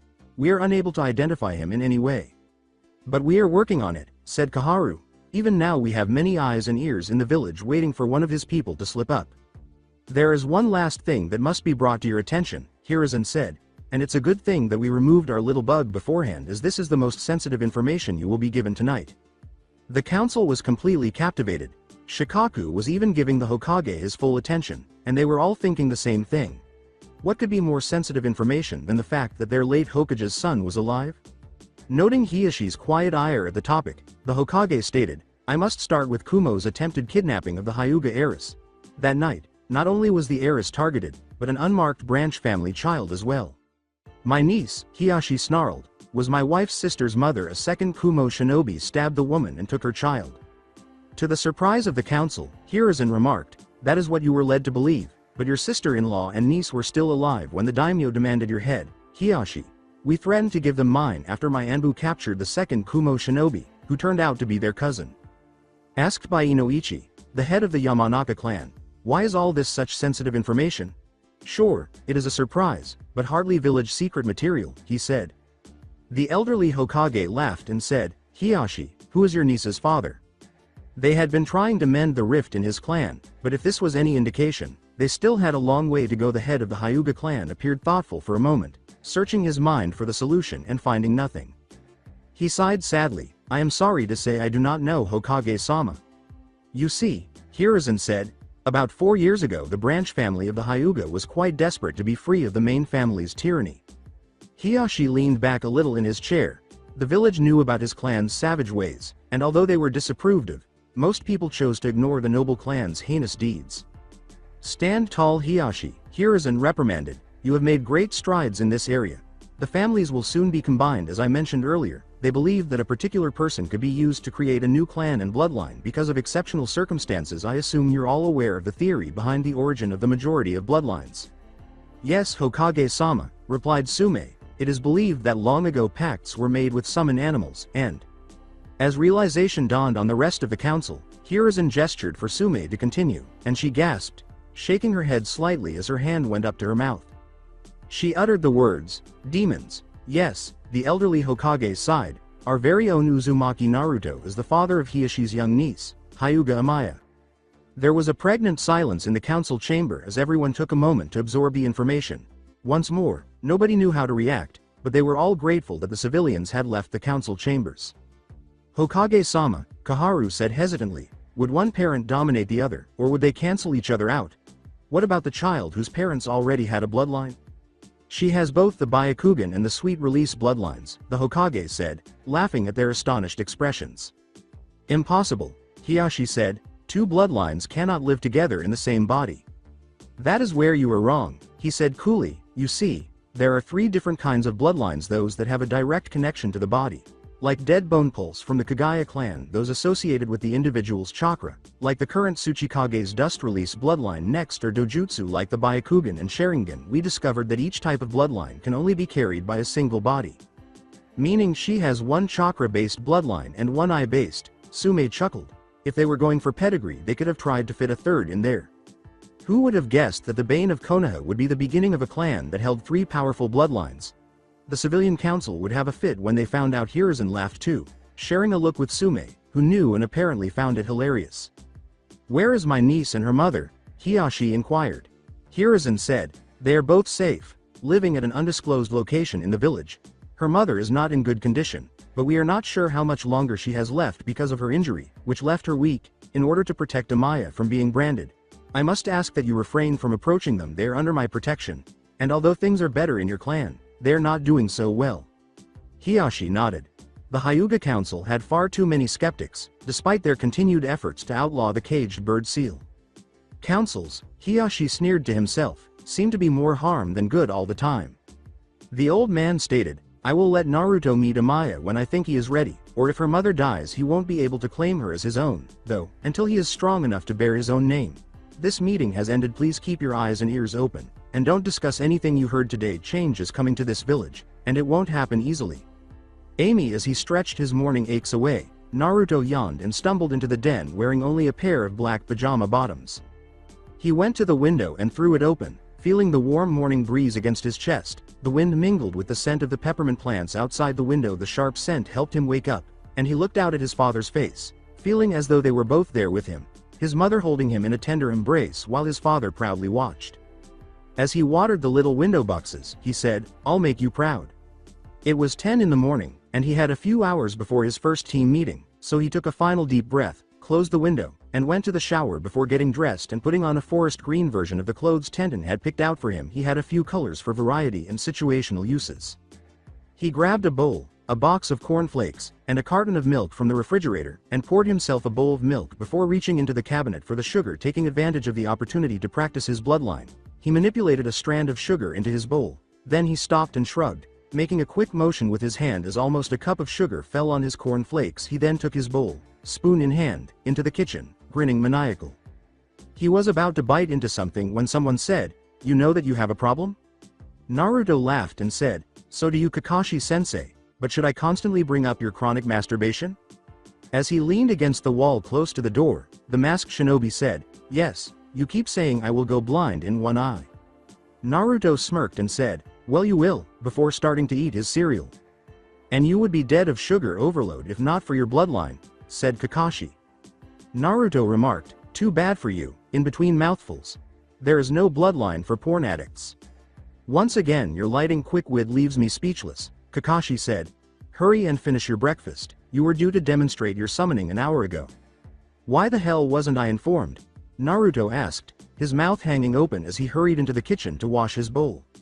Well, I was supposed to come get you this morning, Kakashi murmured, but I got caught up saving orphans from a burning building. Whatever, Naruto replied, let's just get going, people are going to think I am becoming you. Why is that so awful? You really don't want me to get started on that subject, said Naruto. They vanished in a whirl of leaves after Kakashi shrugged and put a hand on the boy's shoulder. Amy, the clan heads, took it in stride after learning who was sent to fetch the boy. He couldn't be blamed for being late. The Hokage sighed as the civilian members of the council raged about how disrespectful it was to keep them waiting. The civilians had reached a fever pitch and were about to all just get up and leave when a light breeze picked up and Naruto and Kakashi appeared in a swirl of leaves. He was a picture of his father and mother, down to the ubiquitous lollipop and that grin that just screamed mischief. Many of the clan heads and civilians had not seen the boy in a long time, and while the civilians dismissed his appearance right away, the shinobi were gaping in shock. Some were berating themselves for missing it, while others were grinning as their suspicions were confirmed. Starting with, sorry we were late, Kakashi said, you see on our way here. Hiruzen said, stow it Kakashi, how are you, Naruto? As good as can be, Oji-san, Naruto chuckled, I'm eager to get started. Well then, he chuckled, begin when you are ready, just wait for. Before the Hokage could stop Naruto from starting his hand signs, he slammed his hand down on the ground and yelled, Kachiyose no Justu. A smoke-black striped tiger, though not particularly impressive, loomed before them, standing just short of Naruto's mid-thigh because he was still in adolescence despite its youth. The tiger had fully grown into its coat, which was rich rust orange with deep ebony stripes. Its belly was a pure white, and it had harnesses on its shoulders and haunches that resembled folded wings of gleaming steel. Ha, a civilian chuckled, it appears that the boy can only call forth kittens. One person responded, yes, this is a waste of time. The tiger's muscles tensed, and as the four wing-like structures on its body unfolded, it made a sound like a sword emerging from its sheath. The beast's double-edged, curved blades, which gleamed in the morning sun, were 2 feet long on either side of him. I would advise you to keep your mouths shut, Naruto said. Saku, like all tigers, is a very proud creature. To insult him will not end well. The first civilian to speak was furious and was about to reprimand him when the Hokage gave them a glare that was full of murderous intent. They quickly calmed down as the Hokage addressed Naruto, saying, you do know, Naruto, that you must call the boss summon in order to become a genin? Some of the civilians snorted in disgust at Naruto's familiarity with the Hokage, but he responded, "Yes, I do Oji-san. It's just like I said. Tigers are proud. If I summon the boss unexpectedly outside of a battle situation, I could get in a lot of trouble," Naruto said. The shinobi present nodded. It was common knowledge that many summoners were picky about who they summoned, and that it was best to maintain good relations with them. Some of the civilians sneered and whispered that the beasts should simply obey their masters. "I assume you want me to inform Moko-sama that you will be calling him today?" Saku inquired. "Could you, Saku?" replied Naruto. "I had a request of him. My ascension to Genin is on the line." The tiger grunted, "Yeah, but you'd better call me for something more exciting the next time." "You're my personal summon, Saku," Naruto chuckled, "and you'll be in a lot more action than the others in your clan." The tiger said, "You keep saying that," before poofing and vanishing. "Uzumaki-san, what did you mean by personal summon?" Shibi inquired. Naruto was about to respond when he looked at Shibi, but he stopped before an idea appeared in his mind. "Are you related to Shino?" The man said, "I am his father. Do you like boysenberry too? Shino says it's good, but I think the flavor takes some getting used to." Naruto grinned again after making a "oh" sound. "Try to stay on topic, boy," Sume said with a laugh. "Oh," Naruto replied, "all right, so Saku is my own summon. He was the first tiger I successfully called forth. I can summon him more easily than others, and he will always show up if I don't have a specific tiger in mind." Shibi answered. "Interesting," Naruto remarked. "Quite." Shibi said, "Indeed." The boy went on, "Most certainly." "Don't you think you ought to attend the summoning, Uzumaki-san?" Hiyashi inquired. "Oh yeah," Naruto replied, "I'll get right on that. Hey, do you know Hina?" "Now if you would," Hiyashi said, grinning slightly, "my daughter." After a few drops of blood and a few hand signals, Naruto once again put his arm to the ground and cried out his summons, and as the smoke cleared and a low growl reverberated throughout the clearing, the congregation was confronted by a terrifying sight. A hulking figure emerged from the smoke, standing about 12 feet tall and twice as tall as Naruto himself. It was a tiger, but it was different from other tigers in that it was silvery white where a normal tiger would be black, whereas deep ebony was where the orange and white would be. Its shoulders had silvery white armored plates with the same black spikes branching back and folded wing-like protrusions in ebony, and its chest and back were plated with armor that was silvery white like its stripes. He sat on his haunches, surveying the council assembled in front of him. The shinobi were amazed by its grace and beauty, and the sense of power it emanated. The civilians were plainly intimidated by the thing, but mainly by the demon's ability to call it at will. And one of the more courageous, or foolish, of them chose to speak up. In spite of his fear, he sneered, "Is that all? The toad boss is more than twice that size." That was incorrect because the big cat snarled and then rounded on its summoner, who had stood with an arm outstretched, before a huge wall of white crystal spikes appeared between them and lunged in the direction of the poor man. It snarled, "Uzumaki Naruto, you dare hold out your hand to me? In defense of the people of my village Moko, I could do no less," he said gravely. The members of the civilian council were shocked. The demon had just rescued them? Those outside the beast's direct line brushed it off as utterly false, but the person who had said it was deeply perplexed. "They treat you with open disdain," Moko stated in a more composed tone than before, "but why would you jeopardize your position as our summoner for them?" With a sigh, keeping the barrier in place, Naruto dropped his hand and looked down, then looked back up at his summons with a fierce determination in his eyes. "Konoha is my home," he said, "and it always will be. I will risk my life to protect my house and everyone who lives there." The civilians scurried behind the tiger, seeking safety next to the shinobi, and Naruto stood in his place. The Hokage tried to speak to him, but he held his hand out for silence. Moko stopped and turned to face his summoner. Snarling as it stalked forward, Sarutobi again moved to defend Naruto from the beast that was acting maliciously, but this time Naruto held his hand out and gave him a look that said, "Don't meddle." He knew that defending that councilman could result in death. Naruto closed his eyes, bracing for the impact, but there was a crack as he dared to open them, and he saw Moko lying casually on the soft grass in front of him. A wide expanse of cracked and upturned earth. Moko stopped just before Naruto, rearing its head back and letting out a deafening roar, its claws gleaming as it lashed out with one huge paw. "Moko, he stumbled to say. The cat sighed and said, "Naruto, you don't need to defend yourself. You have the same strong will as your mother did to confront the Tiger Lord himself. For what reason did you call me here today?" "As I said, Konoha is my home. In order for me to become a ninja, I need you and the rest of your clan to swear allegiance to Konoha alongside me," Naruto replied. And why should I form an alliance with a village that would disparage my clan and appears to hate my summoner for what he has inside? The tiger yawned. With a sigh, Naruto said, they only hate because they do not understand. A glare from the gathered shinobi silenced the civilians who were about to yell that they understood plenty. The tiger snarled, elaborate, they are hurting, Naruto stated, when the Kyuubi attacked they all lost so much, in the aftermath, there was so much anger and sadness and nowhere for it to go. A few more adamant people continued to believe that it was all a play on their human emotions, but some in the audience found doubts planted in their hateful hearts.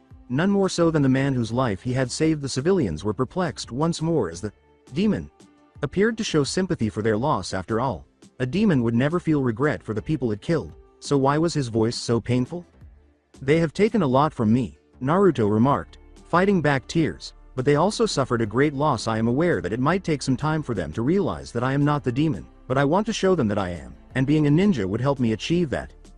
Everyone in the clearing was thinking. Moko was debating whether or not to join the village, the shinobi were debating what made the boy in front of them so strong, and the civilians were debating the sincerity of what he had said. The councilman who had disparaged Moko was deeply troubled. He had long viewed the boy as the scourge of the Leaf Village, something to be despised, but the boy had saved his life at the expense of his own. Moko's heart skipped a beat when the tiger almost knocked the boy down, but why should he care if the demon went and killed itself? After considering his response, Moko saw the man's anxious expression and grinned, realizing that the boy was correct.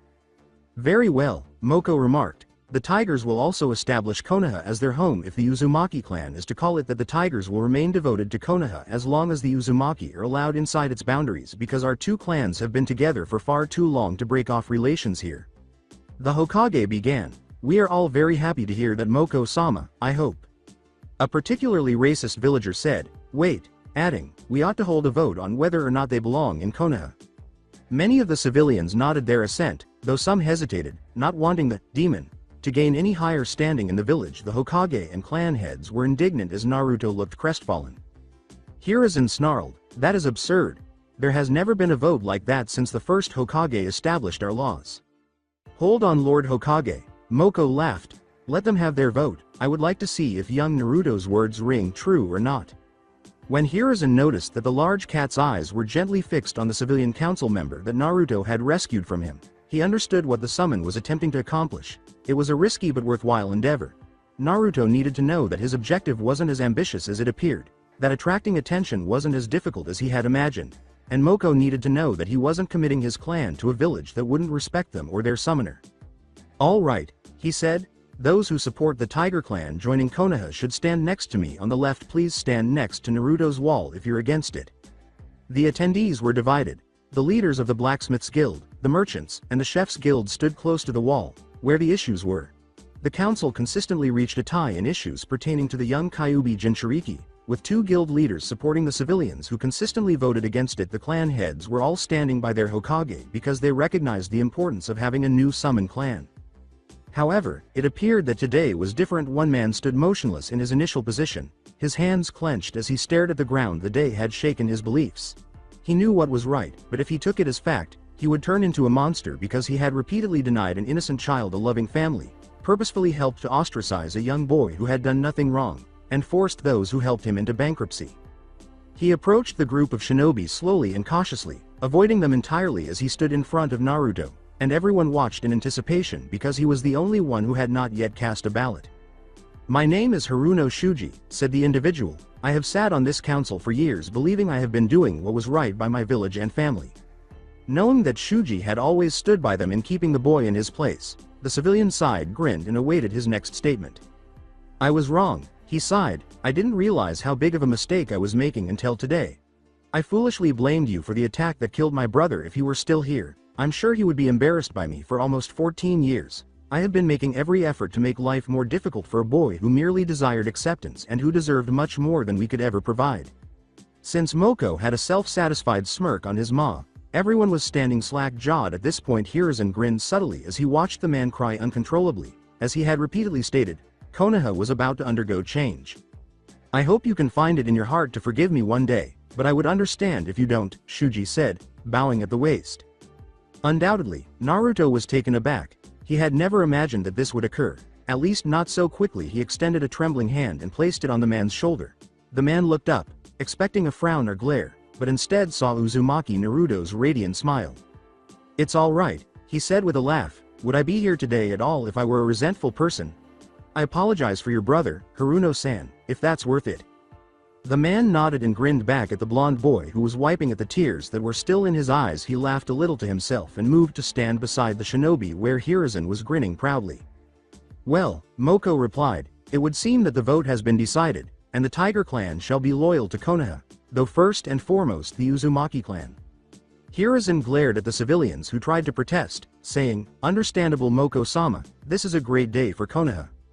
"Indeed it is," Moko replied. "I shall inform my kin that roam the forests of Hai no Kuni. When needed we will fight for our new home." "If I may," Shibi interrupted, "unless called upon, the other summon clans that Konoha has have a tendency to remain on their own territory. I would like to know why you decide to let your kind roam our territory." "Ah," Moko remarked, "you're very wise, Aburame-san. We really aren't like other summon clans you see, even though toads are incredibly strong, frightfully so. They are not very numerous, yes, a few hundred, but they would prefer not to risk their young by leaving Mount Myoboku's protection." Shibi and the others nodded, agreeing that the toads were justified in protecting their kind, even though they had never considered it from that angle. "The toads have us tigers beaten in size because I am the largest of us," Moko stated. "However, the Tiger clan is smaller in stature but larger in number. At our height, we numbered about 10,000. Furthermore, our kind is present in practically every nation. After outgrowing our own summoning realm, we spread out and built homes in other places where we could adapt." "I see," Shibi remarked, "so you're implying that we have forces concealed in practically every significant nation on the planet because you and Uzumaki-san are on our side?" That sparked a response from the populace, and the military applications were amazing. Any uncertainty about letting Naruto join was eliminated with that statement, and even the civilians realized how foolish and unprepared it would be to turn him away at this stage. "Yes," Moko chuckled, "you can hardly find a place where our kind could not move freely through the country unquestioned." "Well," Hiruzen said, "I think we've come to an agreement on this. I think I speak for everyone when I say, welcome, Tiger Clan, to Konoha. Thank you for coming." "I'll try not to need you for a while," Naruto said, bidding Moko farewell. "You are barely a genin," Moko said. "You won't need my aid for a while yet." Then he vanished with a puff of quickly dispersing smoke. Naruto looked up at the sky as the shinobi fled by shunshin, or simply jumping into the surrounding foliage, and the civilians trudged up the path. It must have been at least noon for his first team meeting. He hadn't yet gotten the name of his new sensei. He shrugged and then smirked slightly before starting his technique, in which clear crystals started to creep up his form, inching up until he was completely covered. Then they cracked and exploded outward into a fine spray of sugary mist that blew away with the breeze, leaving Naruto nowhere in sight. "Who gave him shunshin instruction?" "What?" asked the Hokage. Amy, Iruka and Mizuki sat at the desk while the silver-haired Chunin told his friend about his and Naruto's trip to the weapon shop. While some students were sitting quietly or sleeping, most were talking to their neighbors, or at least attempting to. In the case of Sasuke's fangirls, who all made at least one attempt to speak to the stoic boy, Shino and Hinata spoke calmly, both expressing their wonder at where their friend might be, until a dusty cloud of white smoke blew in from a nearby window. "Isn't he always the one to cause a stir?" Shino inquired in his typical manner. Hinata laughed and said, "Yes, but that's what makes him who he is." Indeed. A smiling Naruto was left in its place as the cloud gathered and then swirled around, gathering at the floor as it formed a pillar of crystals that again broke to dust.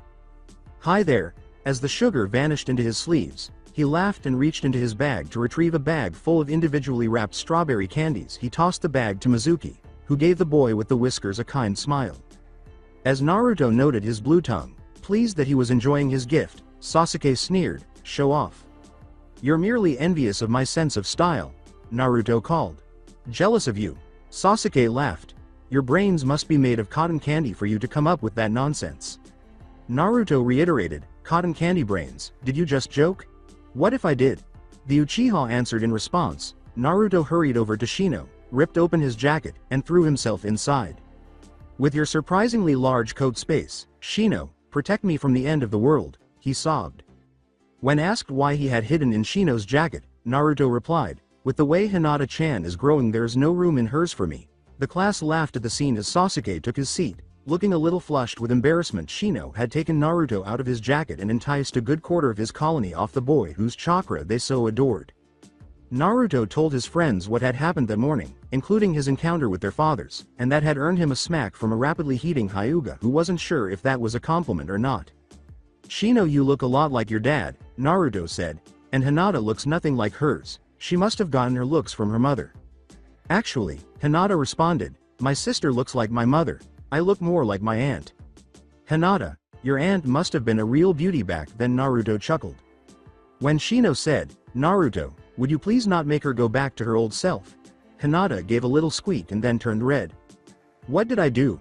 He inquired. The large user sighed at his friend's ignorance, and if it weren't for the unexpected opening of the door, he would have carried on. The woman who entered the room left many of the men in the classroom gaping, drooling from their mouths. She was described as being extremely beautiful, with long, slightly unruly black hair that accentuated her deep crimson eyes. She was wearing a battle dress that appeared to be made up of numerous large, thick wraps piled on top of one another, as well as a mesh undershirt that appeared to have a single long red sleeve on her right arm. Her hands were wrapped in bandages that extended up to her mid-forearm, leaving only her fingers exposed, and the dress ended at her mid-thigh, showcasing her curvy figure. "Eighth team?" she asked, prompting Shino, Naruto, and Hinata to stand. "Come with me." Amy. They had been led from the school to the training grounds by the woman they now knew as Yuhi Kurenai, and they walked in relative silence as Shino and Hinata stood on either side of Naruto, who did a commendable job of ignoring the glares and whispers of the surrounding villagers. Neither of his friends knew why the villagers were laughing at their friend, but they had decided to wait until he told them himself. Shino had made some inferences based on what he heard on the streets, but he didn't want to assume anything until he was certain. They encountered a particularly unpleasant group of villagers, who appeared to be drunks, who glared at Naruto while muttering derogatory words. This was when the group received their first surprise of the day. Kurenai gave them a scathing glare that made the three teenagers swear her eyes were glowing, and it was filled with murderous intent that sent the drunks running. Kurenai turned back to face Naruto, grinning, and Naruto decided he liked his new sensei. When they reached a clearing with a small pool at the base of a waterfall, she led them to an empty training ground that was heavily forested and teeming with wildlife. Shino observed that this was one of the larger training grounds best suited for a tracking team, and Kurenai sat down with her back to the pool, gesturing for the others to follow suit before speaking. "Okay," she started, "I am Yuhi Kurenai, and I will be your sensei for the foreseeable future, as I mentioned. I'll start by letting you know a little bit about myself because I think that's the best way to start. As a recently promoted Jonin, I suppose I should start by stating that I am new to this, so please be patient with me. Reading and learning new genjutsu are two things I enjoy. Self-centered men and those who think kunoichi are inherently weaker than shinobi are things I detest. Alright. You with the shades go first. My dreams for the future are to live a happy life with my friends and loved ones and to assist you in reaching your objectives." Before speaking in his typical tone, Shino pushed his shades up over his nose and said, "My name is Aburame Shino, and I enjoy hanging out with my friends and breeding new bugs that my clan might use. I don't like how the villagers and those who kill spiders and insects needlessly see Naruto." At this point, he ran a finger across the collar of his jacket and coughed a little, a gesture that Naruto and Hinata learned to read as shame. "My dream for the future is to take over as clan head and to help my friends reach their goals." Kurenai nodded. Based on what she could see, they were close friends, and the Hokage had told her in advance that her team was friendly. She hoped that since her team already got along well, she wouldn't have to waste time on team building activities and the like. "Will you, Miss Hyuga?" Kurenai inquired. "Hi," said Hinata. "My name is Hyuga Hinata, and I enjoy baking, flower pressing, and my friends. I don't like people who make fun of other people or the villagers who unjustly despise Naruto-kun." Knowing Naruto had two good friends, Kurenai grinned with joy. She knew a little about seals and refused to give in to the prejudice of the village, so she could never hate the boy for what he held. "My dream for the future is to prove myself to my clan and one day work up the courage to confess my feelings too." Kurenai saw the look she gave the boy and decided to help the girl get the confidence needed to tell him, but first she needed to make sure said boy didn't say something stupid. Hinata glanced at Naruto, who was watching with rapt attention, eager to find out who his longtime friend had a crush on. Shino sighed into his jacket once more, knowing it would take a blow to the head with a bat labeled Naruto x Hinata for him to get the picture.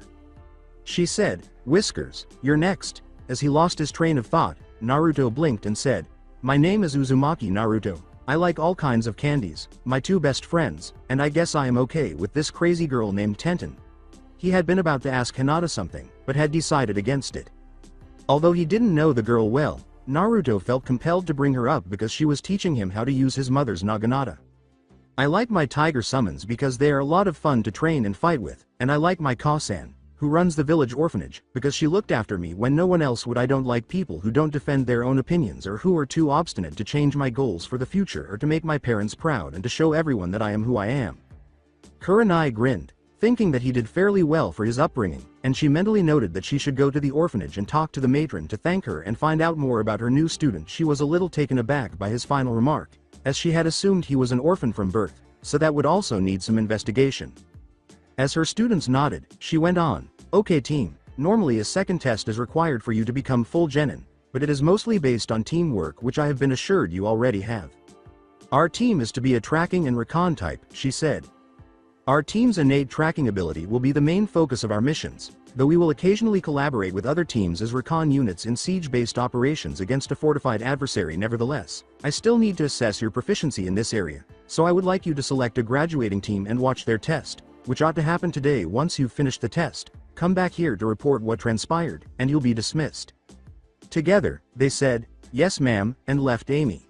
Naruto, Hinata, and Shino were huddled on the branches of a tree that stood deep in the forest around Training Ground 3, where Team 7 was taking their test. They had seen Kiba struggle to defeat his Jonin-sensei, which Shino said was foolish because of the lack of strength and experience.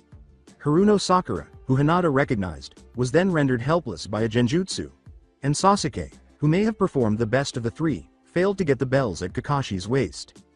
"They'll never beat Kakashi-sensei," Naruto murmured. "In all the time I have trained with him I never landed a hit. He didn't let me." Noting how effortlessly his friend could transition from his lighthearted, vivacious demeanor to serious when necessary, Shino nodded absently. "Indeed," replied Shino, "there has never once been a two-man genin squad in Konoha's history. There is more to this test. They all failed individually," Hinata said. "None of them are any match for a Jonin, but..." "I see what you were getting at, Hinata-chan," Naruto said with a grin. "I think Kiba gets it too." They continued to watch as the two of them found Sakura, who saw the logic in the teamwork idea immediately and chastised herself for not seeing it sooner. As it turned out, Kiba was speaking in low tones to Sasuke as he dug the Uchiha out of his earthen prison. The three of them did not miss the smirk that the boy adopted. While Kiba moved around and attacked from behind with his partner Akamaru, Sakura used a minor genjutsu on herself as she attempted to steal the bells, nearly losing them when a foot struck her chest, sending her sprawling on the ground. Sasuke and Kiba dropped back to assist her. While Kakashi watched idly, they devised a plan that would have worked if their opponent had been anything other than an elite ninja of the village. "It appears that all three of you have understood the actual purpose of this exercise," he inquired. "Teamwork," said Kiba. "There is no way we could take you down on our own." "Exactly," Kakashi remarked, turning to a new page in his book. "Konoha takes great pride in its cooperation and what is called the Will of Fire. It represents the tenacity and fierceness with which we all protect our homeland and our fellow citizens. There's still time, so let's see what you can all accomplish." Naruto smirked as he watched Team 7 engage their sensei once more. Kakashi wanted a fight, so he'd get one. The three genin in the trees were a little surprised that they'd been discovered, but the three in front of him were a little perplexed by that last part. Were they not already working together? Shino said calmly, "It would seem we are found out." "What ought we to do?" Hinata inquired. "Easy," chuckled Naruto. "We support our teammates on Team 7. Our mission parameters state that we are to observe only," said Shino. "Kakashi-sensei told me," Naruto stated, "those who disobey the rules are trash, but those who don't take care of their comrades are lower than trash. They may not be in any real danger, but this enemy is still far more than they can handle."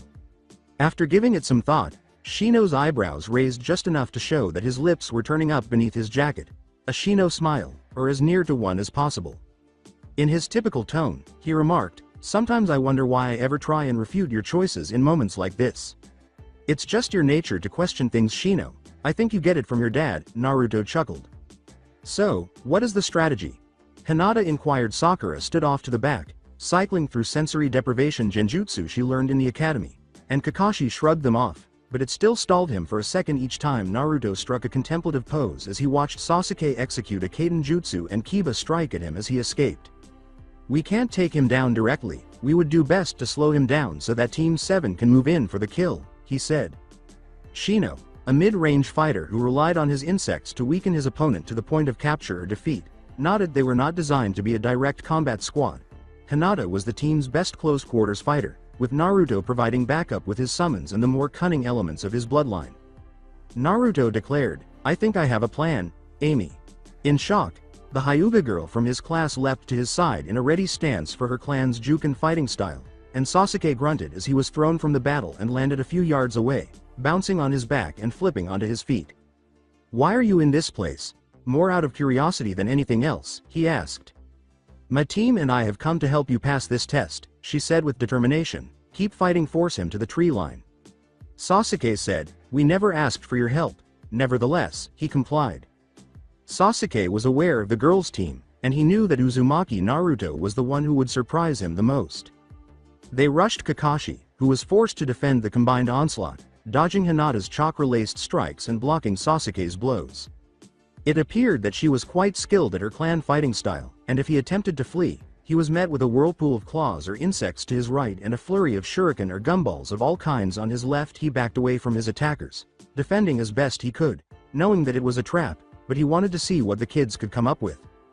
In his occupied state, Kakashi failed to notice the approaching Hyuga, who incapacitated his arms in a few short moves. He was shocked when he tried to take another step into the surrounding woods and found himself unable to move his feet. Looking down, he saw that the ground was covered in a sticky brown substance, and despite his best efforts, he was unable to free himself from the sludge. Kikai bugs whirled around Kakashi's form as crystals emerged from the gooey substance, their points protruding at key points on the Jonin's body. Sasuke hurried forward at that moment and grabbed the bells, throwing them to his teammates who were sitting high in the trees. Shino calmly said, "Capture complete," as he emerged from behind a tree. "You guys arrived right on schedule. It's not that we couldn't have done it ourselves," Kiba said calmly after yelling. "Of course not, Kiba," Naruto chuckled. "It just would have taken you all a few days longer." "Why you? Good work, team," Kakashi said. "You all worked together to accomplish the mission. Team 7 passes." Everyone was relieved that they were over, and Naruto and his group prepared to depart as Sakura erupted in cheers and Kiba gave Sasuke a joyous high five. Akamaru's barking prompted Kiba to examine the brown liquid, which he dipped his finger in before hesitantly licking. "Caramel. Well done, Naruto." When Kurenai melted out of a nearby tree, a voice said, "Yes, good work," and they froze. "You disobeyed my orders." "It was my idea," said Naruto as he moved forward. "Naruto is not to blame, we all made the decision together," said Shino. "We'll accept any punishment you feel is necessary, Kurenai-sensei," Hinata responded. After a brief period of silence, Kurenai burst out laughing, asking, "Who said I was going to punish you?" "But you said..." Naruto stumbled on his words. "You made a decision in a real-life situation," Kurenai said. "You had a plan of action and decided to intervene after witnessing the battle and realizing that things were not going well for your comrades. You made the right decision, and I wouldn't expect any less in the field." While Shino only slightly relaxed and Hinata smiled shyly at her new sensei's praise, Naruto grinned at her. "All right, let's wrap up for the day. Tomorrow, we'll begin training and missions, so be prepared," Kurenai dialed. "Hi, sensei." Before leaving the training area, they responded, but not before releasing Kakashi from his restraints. Shino left after begging a few suckers from Naruto, who then started his journey home, and Kurenai said goodbye to her team as she made her way to her apartment, followed by Hinata, whose clan compound was in the same direction.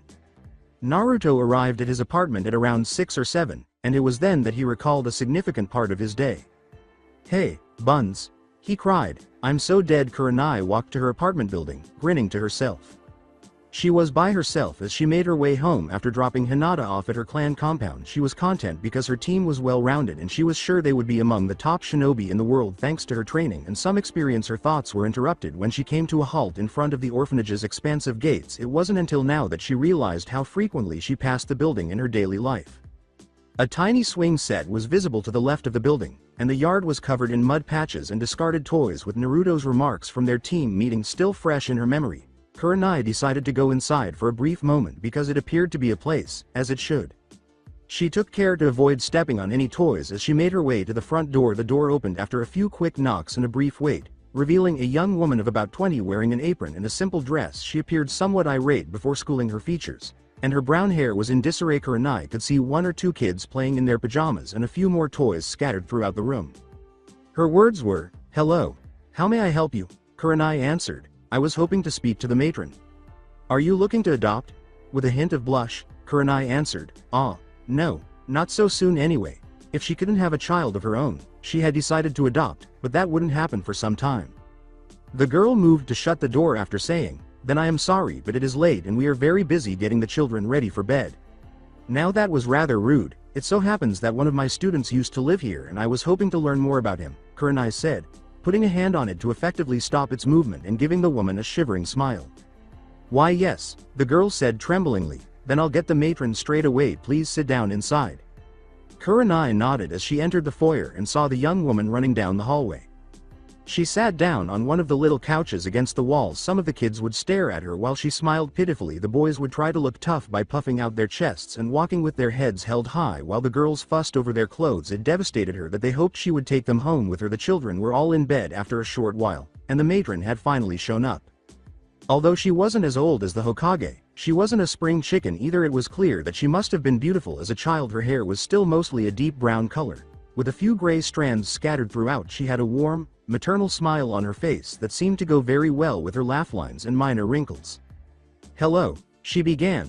"I was told you were here about one of your students, a shinobi, yes?" Kurenai answered, "Yes, so many of my young boys and girls go on to be shinobi." The matron sighed sadly. "I have outlived far too many of them. Who is your student, miss?" "Yuhi," Kurenai replied, "and Uzumaki Naruto is the name of my student." "And Naruto-kun made it?" The matron gasped. "Yes," Kurenai replied, surprised. "He passed just fine and we begin training and missions tomorrow. I though he would have told you. When he introduced himself he said he though of you as a mother to him." When Kurenai said that, the matron's expression changed to one of pain, which piqued the kunoichi's interest even more. She sat down beside Kurenai and said, "That boy," her voice trembling a little, "he doesn't know what it is to have a mother. All he had was me to fill that gap, and as a mother I would be a failure." Kurenai remarked, "I don't understand. Was the orphanage matron a bad mother?" "He was a special case," the matron said, her brown eyes welling with tears, "because I had a lot of other kids to take care of. People would come in to adopt him, see him, and then go right away." Kurenai let out a gasp. "I did what I thought was best," the old woman continued. "On nights that adoptions were to take place, I would hide him away and let my assistants handle the couples coming in." Kurenai was speechless at this point, and tears were slowly streaming from her eyes. "I gave him all the comfort I could. I bought him candies and held him, told him stories and played games. One night he asked me why he couldn't go meet the parents like the others." Whipping her sleeve at her tear, the matron inhaled a ragged breath. "How do you tell a child that the only home he has ever known doesn't want him?" Kurenai was unsure of how to respond to that query. She simply sat there and allowed the words to float around in her mind. "I wasn't a mother to him," the woman continued. "If I was, he would never have had to ask that question. A mother would have shown him all the love he deserved. But mine had to be split. I had to think of all the children in my care, not just him. I alienated him from the others by keeping him away from during adoption days. I did the same every year at the Kyubi festival. By the time I realized what was happening, I couldn't mend the rift." She hit the couch with a slam. A mother should never be the source of her child's loneliness. She wiped the last of the tears from her eyes and let out a sigh. "I am not a mother, just a sad substitute for a boy who never got the chance to know the difference." Finally finding her voice, Kurenai said, "But he loves you." "And I love him," the matron said, "but my love is insufficient to fill the void left by mother." Kurenai was about to respond when the front door opened, revealing the Hokage with two Anbu on either side of him. Dog and cat were dragged out of retirement for this unique mission. He walked into the foyer, pausing in front of Kurenai and the matron, who both stood and bowed to their leader. Sarutobi remarked, "It's good to see you, Machiko-san." Machiko, who had just been given a new name, answered, "And you as well, Hokage-sama." "What are you doing here, Miss Yuhi?" the Sarutobi asked. Sarutobi nodded in response to Kurenai's statement. "I wanted to learn more about one of my students." "I am afraid that I must intrude on your conversation then, as something urgent has come up." "Is there anything I can do to help, sir? I believe we have the situation under." From behind the Hokage, a tiny voice said, "Hey old man, I'm not a Situ Stit, that thing." Machiko smiled and said, "I assume the little one is the reason behind your visit?" Sarutobi looked at Kurenai and said, "Yes, this is." The voice cut off. Amaya, as a young girl emerged from behind the Hokage's robes and said, "Uzum." Amaya reprimanded Sarutobi, observing Kurenai's familiar expression. "What did I tell you about that?"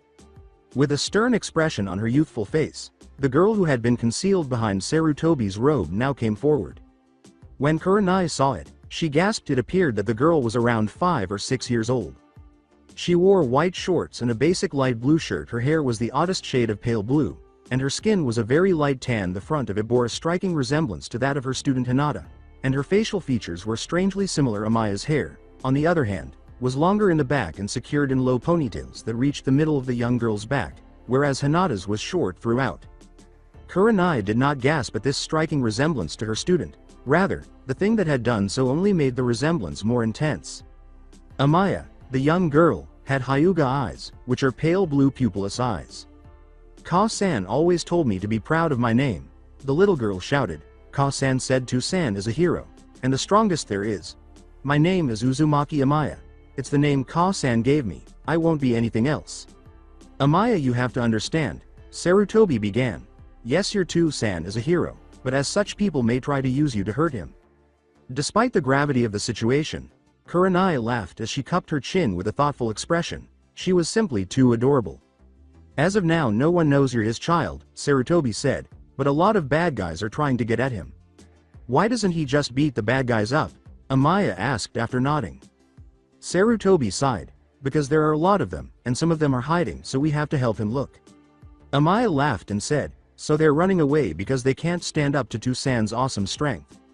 Sarutobi put a hand on the young girl's head after she repeatedly punched the air and said, yes, but once he finds them all he'll come here for you, I promise. The girl calmed down, but not before flashing that radiant smile that had warmed Michiko's and Sarutobi's hearts when they saw it on a blonde face with whiskers. I know he will, Amaya stated. Ka-san said so, and Ka-san never lies. But Ka-san's gone and my name is all I have of To-san, she sniffed, her eyes welling with tears. Tsukimi's body finally gave out under the stress of labor followed by the stab wound. The poor girl lost her mother and can't be allowed to see her father, Sarutobi moaned. I know it's hard, dear, but you have to be strong for your To-san, Michiko said, kneeling in front of the child. Amaya sniffed, I'll try, but it's hard. Sarutobi extracted what appeared to be a silver cord from inside his robe. He held the cord in his palm and let it fall, a tiny clear crystal that branched in 3 different directions and resembled a bird's foot without the 4th talon was hanging there with wide eyes. Amaya gazed at it before gently taking it from the Hokage and holding it in her hand while continuing to stare. Sarutobi said, your To-san made that, To-san. It feels warm, Amaya said, holding it to her chest and embracing it slightly to fit her petite frame. Old man, it beats like a heart, she said, her face brightening. As he watched the crystal pulse with a gentle glow, Sarutobi thought, she must feel some connection through their bloodline. Naruto's sugar crystals have shown the capacity to absorb and hold chakra. It was thanks to those experiments that I got that very crystal. As long as you have that he'll always be with you, he said, I am sure it can make up for the loss of your name for now. Amaya nodded while continuing to grip the necklace. The elderly Hokage remarked, I know you're exhausted from the long day. Michiko will show you to your room. Michiko took the girl's hand and said, come along dear. The girl gave a cute little yawn. Kurenai turned to face her leader after observing the girl vanish around the corner, her eyes demanding answers with a sigh. Sarutobi started to tell her everything about Uzumaki Amaya, Naruto's daughter. However, after we finish, Sarutobi continued, I have a request of you. Amy with a sigh, Naruto made his way to his team's training area. Tenten had been annoyed that she had to wait for him, therefore, his training for the day was to massage the kunoichi's sore muscles. From her previous training sessions she maintained that it was an essential skill for a man to possess and that it was a way of training his fingers to be more agile. He persisted until she was satisfied and let him leave, but not before reminding him that the next time he was late, he would be punished rather than rewarded. She continued by saying that being permitted to touch her as such was sufficient compensation when he inquired about how he had been rewarded instead of telling her how mistaken she was. Naruto made the sensible decision to return home. It was early, and the morning sun was just peeking through the tops of the trees as he walked across the clearing to the location of his team's meeting. Hinata was sitting with her back to the tree where their sensei was leaning close to the water's edge. Shino was watching a colony of wood ants from a branch near the opposite end of the clearing. He questioned, how do all of you get up so early? Kurenai, who was having trouble looking the boys in the eyes, said, it isn't all that early. Naruto, adding, you'll need to get used to it since we'll be meeting here every day unless I say otherwise. With a small groan, Naruto stood up straight and asked, so, what are we doing today? Kurenai grinned and gestured for everyone to assemble before giving a summary of their instruction. Every morning we will run through formations and formation change in active battle situations, she said curtly. I want you to be prepared for any eventuality. and to be able to protect your teammates in any given situation. On top of that, we will practice proper formation for scouting and tracking missions, as well as protocol during said missions. So our main focus is as a tracking and recon unit, replied Shino. Correct, Kurenai replied. You were specifically chosen for your predisposition to these areas of shinobi life. Each of you has something to offer the team in that regard. Hinata has her Byakugan, you Shino have your bugs, and Naruto has enhanced senses and summons that can help with tracking missions. Seeing the reasoning behind the decisions, Shino nodded, pleased that his skill set aligned well with his two friends. Following that, we will do individual training, in which you can work on anything you would like. I will, however, drop in to check your progress and see if there is anything I can help with. Directly following that, we will work on perfecting your combat as a team. After our daily training is complete, we will pick up a few simple missions and end our day with a quick review of our training. Any questions? Naruto said. Yes. Kurenai sighed a moment later and asked, what is it? He said, when's lunch? I guess I forgot to include it, Kurenai said, opening her mouth and closing it as quickly as she had opened it, her features blushing slightly. Hinata interrupted, Kurenai-sensei, may I propose that we have lunch following individual training? After adjusting her features, Kurenai smiled gratefully at Hinata and said, yes, that will work fine, Hinata, thank you. Hinata just gave a nod with encouraging answers. The ebony-haired woman said, now I am sure you all know the tree climbing technique, correct? Then let's begin. Kurenai jumped to the closest branch above her, and her team followed closely behind. Let's start with a basic tracking formation, she stated. Naruto, take point. Your senses will play a key role in leading us to our target as well as filling the role of our heavy hitter. As he bounced back off a nearby tree and took the lead, Naruto uttered the words, on it. Shino, you stay high on his right flank just at eye level. This will allow you to have an angle on our target or any enemies we may encounter. You will be Naruto's primary support in direct conflict, Kurenai stated to him. As he took his place, Shino said coolly, a sound observation. Hinata, I want you to stay about 3 yards behind Naruto, close enough to keep them in direct eyesight, as I want you to focus your Byakugan behind us unless told otherwise. In high danger environments you cover our back. To which Hinata replied, I will do my best. My position will be directly at Naruto's left flank, Kurenai stated. I am more suited for a support role, and that is what I will do since we won't be taking any truly dangerous missions anytime soon.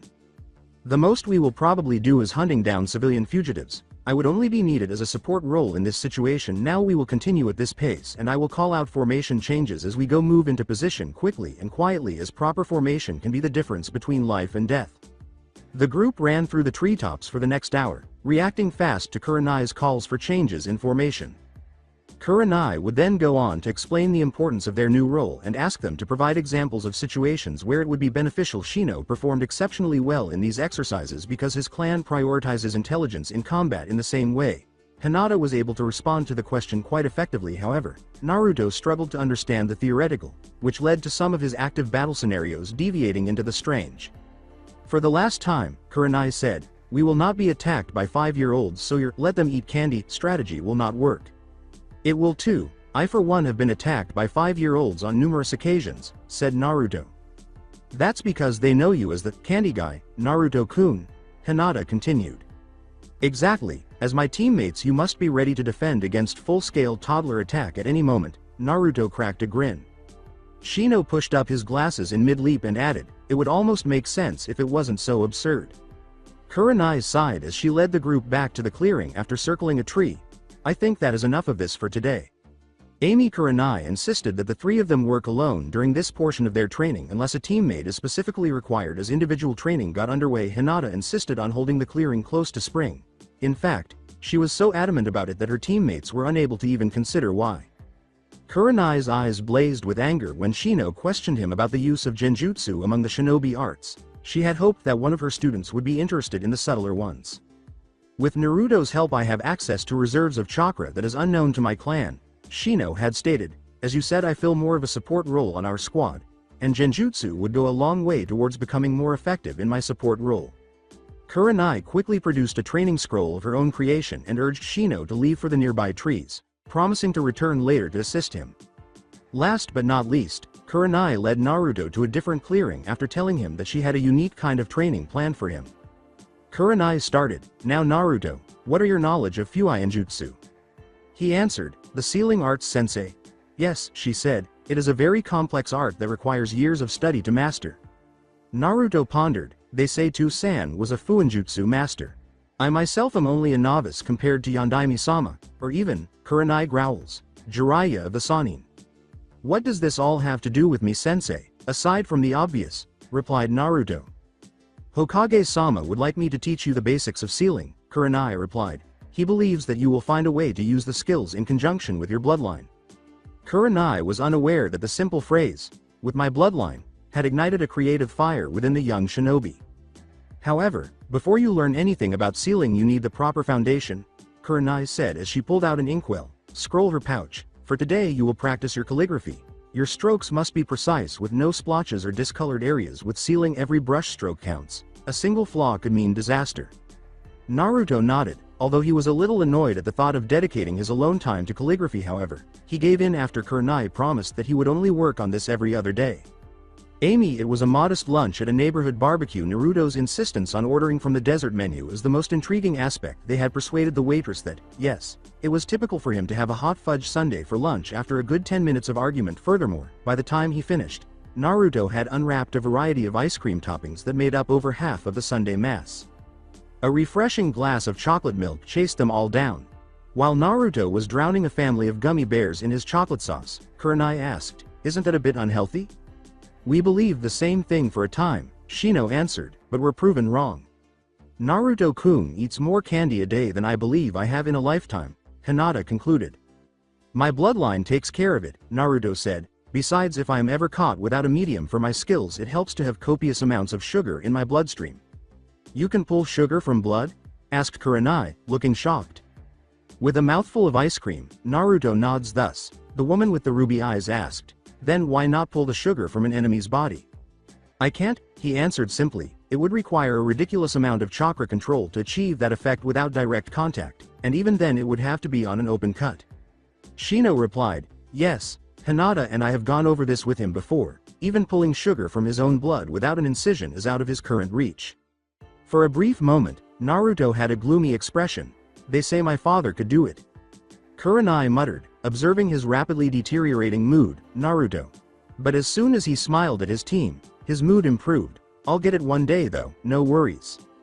Hinata smiled and blushed slightly as she reassured him, "I'm sure you will, Naruto-kun. He is good at putting up a front, but I can tell it's still bothering him." Kurenai inwardly sighed. How can you blame the kid when he has such a legacy to live up to? Amy. They returned to the training ground after their meal and sat in front of their sensei once more. "Alright," Kurenai began. "Now for the final segment of today's training before we start on missions, active battle teamwork training." Kurenai was just grinning at her teammates, her eyes gleaming with unexpected laughter to put it mildly. It was unsettling. Naruto finally spoke after a few tense moments of silence and one or two uncomfortable coughs. Kurenai sensei wa. Begin, she yelled as she rushed ahead. Kurenai jumped back a few feet as a wave of insects saved Naruto from jumping into a ready stance. Shino and Hinata joined him a moment later. The Byakugan eyes of Hinata were blazing. One palm was open behind her at hip level, while the other was facing forward as she stood at an angle in a modified Juken stance body with what seemed like millions of Kikai bugs swarming around him. Shino stood with his arms raised. Kurenai grinned before vanishing like a mirage as her form faltered. "We must find her," Shino stated. "Leaving her to her own devices for too long would only play us into her hand." Naruto said, "You see anything, Hinata?" After pausing to gather her thoughts, Hinata said, "She is about 100 yards due east, hiding under a genjutsu." "Good work, Hinata," Naruto said, sniffing the air. "I have her scent as well. Tracking formation 1. We need to be wary of any traps she may be trying to set." Before Hinata called the team's attention, they quickly made their way to their teacher's location. "There is a genjutsu set on this part of the forest," she stated. "I can't tell what it is meant to do though." After taking a breath, Naruto pointed to the left and said, "Her scent goes that way, but we have been traveling straight for her this whole time, I am sure of it." "It would seem she set this to shake us from her trail," Shino stated. "As soon as we dispel it she will be on the move." "Then we don't dispel it," Hinata offered. "Naruto and I can lead us to her regardless, and we can get the drop on her." Naruto exclaimed, "Brilliant, Hinata," which made the girl flush. Shino said, "We should keep moving forward and be ready for combat." The group nodded as a whole and started moving forward. Meanwhile, their target was concealed by a tiny illusion. Kurenai had sensed them come into her genjutsu field. but they had not yet left. She felt a little let down that despite their highly developed senses and tracking abilities, they could be fooled by a mere visual trick. Until she had to leave her little branch, she was happy to leave them there for the rest of the day. That's what a dozen high-speed jawbreakers will do. Bits of wood and bark fell with her to the forest floor, and she was shocked at the damage they caused. She was moving again as soon as her feet touched the ground, rolling away from a swarm of bugs that were consuming her chakra. Once she was upright again, she had to dodge juke and blows from a resolute Hyuga.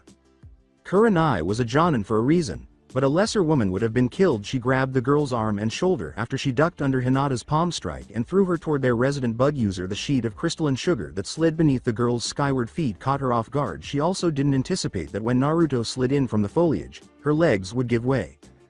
Gazing up at the sky, she saw Hinata leap from the sugar plane, her palms outstretched and gleaming with chakra. She managed to roll out of the way and into a crowd of Kikai at the last second. When Team 8's third member spoke up, the other two members nearly relaxed. "It's a replacement," Shino said. "Hinata, can you find her?" After looking around, Hinata nodded and exclaimed, "Naruto." Quickly, Naruto raised his arms in defense of the trees behind him. When Kurenai's kunai struck Naruto's forearm, there was a gentle clinking sound rather than a squelch of blood. Kurenai's knife became stuck in a thick layer of crystal sugar when she attempted to pull back as Naruto willed the crystals to grow outward. She dropped her weapon when Kurenai realized how wickedly sharp his sugar could get. She winced inwardly. The crystals crumbled to white sand. With a shrug, Kurenai ducked as a tendril of sugar leapt forward, removing the bark from the tree behind her, as Naruto swept one arm forward. Everybody who has come into contact with Naruto's bloodline has experienced something similar. Amid astonishment and incredulity, Kurenai is no different. Puzzled by the harm it had caused, she uttered, "It's just sugar." All Naruto could do was turn his lollipop stick into a manic smile. "Billions of sugar crystals all honed and sharpened by my chakra," he laughed, "and every one of them at my beck and call." Sugar gathered at his feet, then branched off in innumerable thin tendrils, sending his arms shooting outward, biting the air like snakes. They whirled around angrily. "It's a wonderful feeling," he continued. "Every grain, every molecule is a part of me. There is no limit to what it can do, what it can form, but I know one thing." The tip of a kunai touched Kurenai's neck and chest, causing her to stiffen. His teammates concluded, "It's always going to be sweet." "I surrender," Kurenai said. "You all did very well. I was so focused on Naruto that I forgot about the other two." "Understandable, sensei," Shino replied. "There is a sense of artistry about it. I would be lying if I said that I has not spaced out slightly when he first showed the control has over it." "Naruto-kun truly loves using it," Hinata stated. "He is always happiest when making his candies or practicing and creating new techniques." As Naruto walked to the group, Kurenai nodded. He slipped sugar up his sleeves and tucked it away wherever he keeps it. Kurenai glanced up at the sky. It was around 3 o'clock, and there would only be 1 or 2 missions left for the day. She called for the team to follow her to the mission office while nodding to herself. "Amy," as they made their way through the forest just outside the village walls, Naruto asked, "This is a mission?" Kurenai said, "Yes, it is, and a very important one at that." Sensei, forgive me if I am wrong," Hinata began, "but we are looking for a cat, aren't we?" "Yes, we are." "Why?" Kurenai said. "The Fire Lord's wife owns the cat." Hinata uttered, "But it's a cat," Naruto laughed. They had discovered one thing about Hinata. Ever since they had managed to get her out of her shell, her confidence had begun to wane. But it had nothing to do with her training deficiencies. It had been her elders' punishment for speaking out against them. From there, it began to spiral downward. Being a naturally curious person, she thought it was odd how the elders treated the Branch family. She was chastised when she was younger for frequently asking inappropriate questions. "I just pointed out that he was probably too fat to make his way to the laundry and do his own wash," Hinata once told them. "I was 8. In a nutshell, Hinata was naturally intelligent and, despite what many people think, quite independent in her home. She prepared her own meals and washed her own clothes, frequently helping the Branch family with their chores when she could. Maybe if she spent less time on her throne and more time outside, her cat wouldn't have to look elsewhere for entertainment," Hinata said. This made Naruto laugh aloud, and if you looked closely, you could see Shino's shoulders tremble a little. The statement left Kurenai speechless. "It's okay, Kurenai-sensei," Naruto laughed. "It's just sometimes the filter between Hinata-chan's thoughts and her mouth switches off." Hinata shot back, blushing a little but saying, "At least the thing between my ears doesn't switch off from time to time." As Kurenai laughed, Shino said, "I think that would be considered a burn, Naruto-kun." "Har har," murmured Naruto. Hinata grinned and patted Naruto-kun's back, saying, "It's okay, It always works when it's needed. Forgive me if I am not ecstatic that my brain is only defective when not in use. Shino said bluntly, which is arguably most of the time. Wait, you just made a joke. Naruto paled. Hinata, the world is coming to an end, shield me in your decidedly lacking code space. As previously mentioned, Naruto's brain had recently experienced a period of inactivity, so he recklessly threw himself into Hinata's open code. I think it fits much tighter than Shino's, but it's delightfully softer. But his mind was jogged by the not-so-gentle chakra-induced slap to the face from the quickly fading Hyuga. Amy, the team started their mission in earnest after waking the Hyuga princess from her slumber. Hinata searched the area with her Byakugan and Naruto sniffing around, while Shino had his bugs look into nearby caves and animal dens. Kurenai asked in frustration, Naruto, do you think that your summons could be of any help? I'm not sure, Naruto said, pricking his thumb, but it couldn't hurt to try. Saku emerged in a cloud of smoke, his wings spread wide as he knelt down. He glanced around, then pulled back the blades and sat on his haunches, scowling at Naruto. He demanded, where is the action? Sorry Saku, Naruto replied, we are on a tracking mission and thought you could help. Saku gave a nod, which was better than nothing. Kurenai said, the target is a cat that belongs to the Fire Lord's wife. Is the cat's name Tora? Saku asked, with a quick double take. Kurenai gave him a questioning glance and said, yes, how did you know? Because I am the top spy for the Tiger Clan, a female voice said. A magnificent female tiger descended from the canopy. Her body was equally muscular and slender as her coat. It was odd that despite being older than Saku, she was only marginally bigger. Additionally, Saku's pelt appeared to be thicker than hers. She had what appeared to be 4 folded fans in place of blades. Like Saku, there was a red bow on her right ear. Kurenai stammered, Tora. Ah, little Nai-chan. Tora purred. You have grown since I last saw you. I have spent years doing this and I have yet to forget a face, much less your lovely eyes, dear. How? Inquired Kurenai. Child, Tora said in a scolding tone, I have been around since the time of the first, a correspondent between the allied nations of Whirlpool and Leaf, as well as a spy in the daimyo's court, reporting directly to both cages. Do you not think it strange I have lived so long, nor that I can traverse the distance from the capital here? Naturally, Kurenai had to refrain from slapping herself, but at the time, she didn't give a damn. As a genin, chasing Tora through those woods was an absolute nightmare.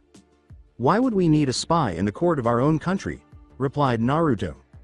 Young Uzumaki, Tora began, you have much to learn in the ways of politics. I am sure that the Cage wishes he had a spy in his daimyo's court. If so, he could have moved to stop the huge budget cut that they have recently been given. I am there to protect the interests of your village, as well as make sure that no shady dealings are taking place. It is logical, Shino stated, considering what has happened to Suna, it would be best to err on the side of reason. Tora chuckled, well put Aburame-san. So, Hinata began, you have been escaping all this time in order to deliver reports on the goings-on in the court? No, Tora stated, I have been escaping to escape that she-devil of a woman. Since the death of our last summoner, our allegiance with Konoha was limited to my dealings. However, with a new summoner, orders need to be reissued for me to continue my reports. Naruto was busy making gummy worms do the worm on his palm, and everyone's eyes were on him. What? He inquired. I would like to continue my current mission in the daimyo's court, Tora stated. Is this acceptable to the new summoner, or am I needed elsewhere? I think Oji-san would like you to continue the current mission, Naruto said. Can't have any old crones making bad choices in the capital without our knowing. Understood, said Tora, and I think it's time I go back. Alright. Kurenai started. Tora laughed as she extended her fans, revealing a purple moon shape in the middle. But you'll have to catch me first. She caught her breath, sailed into the trees, and then bounded off. Saku chuckled and said, oh, this should be fun. With a sigh, Kurenai said, let's get that cat. Hinata said, it's a tiger, not a cat, sensei. To get ready for the test that was ahead of him, Naruto inhaled deeply. He stepped forward and into the lion's den, stealing his resolve. A voice behind him said, well, at least you're not late this time. Naruto stopped dead in his tracks, his hand dropping from the door handle he had just turned. He slowly turned, attempting to avoid any abrupt movements, and when he eventually managed to look behind him, his fears came to pass. Tenten flipped the sign to closed, and locked the weapons shop door with a hollow click. How could such a simple act seem so menacing, Naruto thought. Swallowing. Tenten had gotten closer to him during that time and was standing in front of him with a slight smile on her face. Tenten said, today is your first official day of training. Naruto nodded in agreement. To be honest, Tenten continued, I don't know a formal style for fighting with a naginata. I modified a bojutsu style I picked up from the academy with a spear fighting form I got from the library. Tenten looked up at Naruto with a slight pout and then fought her way to his side, embracing his arm. If only someone had a scroll or some other guide to learning a formal style. With a faint flush on his cheeks, Naruto turned his head away from her and took a scroll out of his hip pouch. It featured the Uzumaki swirl symbol and was black with a red border. He brought it up to Tenten's eye level while holding it lightly in the palm of his hand. The bun-headed girl's eye glinted as she swiftly pulled away from the arm hug and grabbed the scroll, which had moved slightly above her head. At that moment Tenten whined a little as her eyes trailed upward. Naruto had seen this expression before as he dangled a fresh fish just out of reach. He had noticed the same expression in the eyes of numerous young tiger cubs. Tenten's hand went up, but the scroll was now to her left. She reached again, even adding a small hop, but her fingers missed the desired scroll as she lunged again, this time above Naruto's head. Tenten put her hands on her hips and glared at Naruto while huffing. Simply put, what gives Whisker face? She asked. I can't let you see it, he said, for the same reason you can't use the Uzumaki. It's an Uzumaki clan style. Tenten chastised, but Naruto-kun, it'll be my clan too soon. That remains to be seen, but if you have nothing to teach me, says Naruto, who reddens slightly but doesn't waver. No, Tenten said with a frown, even if I can't learn this style I can at least help you with the basics. First we need to get you out of those clothes. What? Naruto exclaimed, his face flushed, and he took a small step back. Tenten's eyes took on a gleam of predatoriness. She swayed her hips slowly as she approached the flustered blonde. Well, she said in a sultry voice, when learning to use a weapon it's best to train in less constricted clothes. Helps you to feel looser and get in touch with your body's movement. She moved closer as she spoke, making tiny circles with her hand on Naruto's chest. For his part, Naruto made an effort to maintain his composure and felt a little relieved that her explanation made some sense. Then everything was thrown out the window. Sometimes I like to train wearing nothing at all. Nothing? Naruto asked, his mouth parched as his legs trembled. Tenten repeated, her breath hot against his skin, not a thing. Naruto took on an odd expression before he chuckled a little and collapsed, his face flushed and grinning cheesily. Tenten licked her finger and touched it to her butt, saying, I so got it, see. She entered the changing room in a much happier frame of mind. Take that academy seduction classes, she thought, tomboy my ass. Amy a note was taped to Naruto's head when he woke up. Tenten apparently wanted him to change and go outside, so Naruto grabbed a loose-fitting black tank top and a pair of shorts from the rack before leaving. Naruto saw an odd scene once he was outside. He wasn't paying attention to the shop's little backlot, which was about 20 yards long and wide. It was the 4-foot-tall, roughly 5-inch diameter wooden posts that had been placed throughout the yard. Tenten was standing in the middle of the yard, balancing on one pole and holding a basic naginata. His thoughts were racing as before, and he had to take a deep breath when he saw what she was wearing. She had on an off-the-shoulder violet top that covered even less than her black sports bra. Her toned stomach and smooth skin were plainly visible to him. He thought angrily, she's doing it on purpose. She was also dressed in what Naruto thought were the tightest shorts he had ever seen. They gave her a tight hug above the mid-thigh, exposing her legs. Such nice legs. No, Naruto thought, she isn't interested in you, she just wants the Uzumaki. But he couldn't help but care as his gaze strayed over her figure. At last, she said, there is more to wielding a blade than learning a style. Tenten brandished her weapon, using her left hand to hold the shaft just below the middle and her right hand to hold it arm's length below. With her right foot planted at an angle and her left leg stretched forward, the pole was positioned to the right of her body. She stepped to the left, circling an invisible foe, and said, when using a mid-ranged weapon such as this you must have a strong stance. You must be able to strike with great force yet remain flexible enough to intercept attacks. Tenten let go of her left hand's hold on her left foot, letting it fall back, and turned her right foot to face forward. A tiny flurry of slashes, each punctuated by a tiny cry, were unleashed upon an invisible enemy as she wedged the shaft between her forearm and back. A lot of people mistake the naginata for a brute force weapon only good for thrusting and gutting opponents. She quickly brought the butt of her staff forward and delivered a crushing blow to her invisible adversary's face while simultaneously returning to her initial stance in front of her. Her blade found a grip on the post. Tenten exclaimed, your mother fought differently, with a gleam in her eyes that Naruto had never seen before. They say she was like a whirlpool, unceasing, torrential, yet with such morbid grace that those she had slain died with looks of awe on their faces.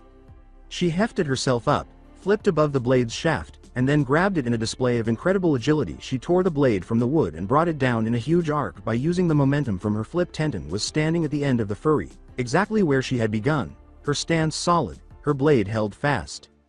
She lowered her posture and said, "I'll teach you how to stand firm, but one day you'll kneel before me, and I'll claim you as mine."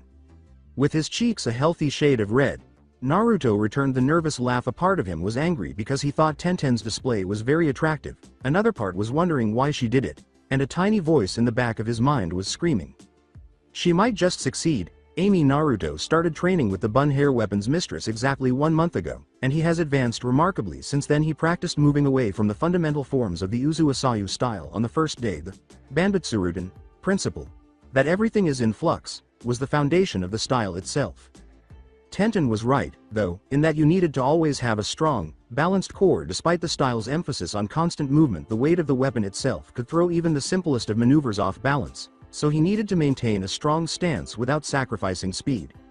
Naruto barely avoided being castrated by the numerous pulls that dotted the tiny training area during the first 2 weeks. He was shocked by the outcomes when he finally managed to test out the style's initial iterations. Because the style flowed so naturally, Tenten was left with a strong desire to learn it herself. They started sparring on the pulls towards the end of the month, with Naruto consistently losing but making significant progress. Tenten was starting to understand why the style was so feared, and was frequently taken by surprise. The style made full use of the Naginata's inherent ability to defend as well as attack. She would have to jump back to avoid the slash that followed. After one moment she was avoiding the weighted end of the weapon, and the next the same move was used to block her thrust. Training with his team was going equally well. Shino's genjutsu training had advanced significantly, and he could now make subtle, spontaneous references. When Naruto attempted to block a kunai that was actually a swarm of beetles in disguise, he had to learn this lesson the hard way because Kurenai didn't want training to be interrupted by chakra exhaustion. She would declare Shino the winner of team spars once the opponent had been sufficiently covered in bugs. Shino has won a few battles thus far thanks to his strategic thinking and genjutsu application. Hinata had finally mastered the Kaden after making significant strides in her gentle fist training. Although she was working on it in addition to her covert project, she was currently unhappy with how quickly she was erecting the barrier. Naruto spent the first 2 weeks honing his calligraphy skills, which resulted in slow progress in sealing. The final time was spent learning the basic sealing arrays by heart on demand. He was now able to recall civilian-level suppressor seals, storage seals, and low-grade explosive tags. Kurenai is extremely proud of their advancements. To her surprise, though, her team had already embraced the teamwork component of their academy training. She discovered that the 3 of them had already established some cooperation skills when they started team training. She believed that one such tactic, a combination of Hinata and Shino, was ideal for their squad. Naruto helped us to develop it, Shino had said. After I had began my first breeding attempt, trying to create a more effective hive. The new beetles had extremely hard exoskeletons, however were far too slow for active battle use. The method in question combined Byakugan and Hinata's soft fist with the hard outer shell of the insect. Firefly combo. Insect tracking dart, Hinata elaborated. I use my bloodline to pinpoint a target, then with the beetle on my palm use a modified gentle fist to launch it at the target. The beetle in question will be female and secrete a pheromone that will lead the males in my hive directly to it, Shino said. Kurenai thought it was clever, and they explained that they already had some techniques made and had more in the works. From then on, team training involved practicing their use of combination jutsu first, followed by active battle teamwork training. When Naruto first witnessed Hinata using the Kaden, he was clearly trembling with excitement. Kurenai said it was a secret and shook his head when Kurenai asked about it. They wanted to surprise Kurenai with a new technique, so they asked her to skip the first part of team training the following week.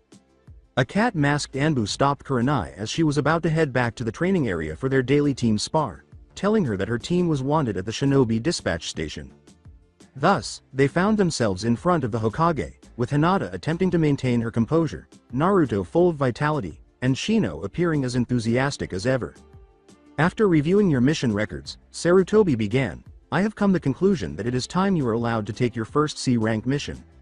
Naruto received a double thumbs up from Mizuki, who was in the midst of a C-rank mission of his own organizing mission scrolls. Jonin-sensei Yuhi Kurenai, their leader, called, "Do you believe your team is ready to take on a C-rank mission?" I think they were ready before they even came under my command. Hokage-sama, they all have an astounding drive, and when they band together are leaps and bounds beyond their peers, Kurenai said, nodding in agreement after a brief moment of contemplation. The elderly Hokage grinned and said, I have the ideal mission for them. That is good to hear.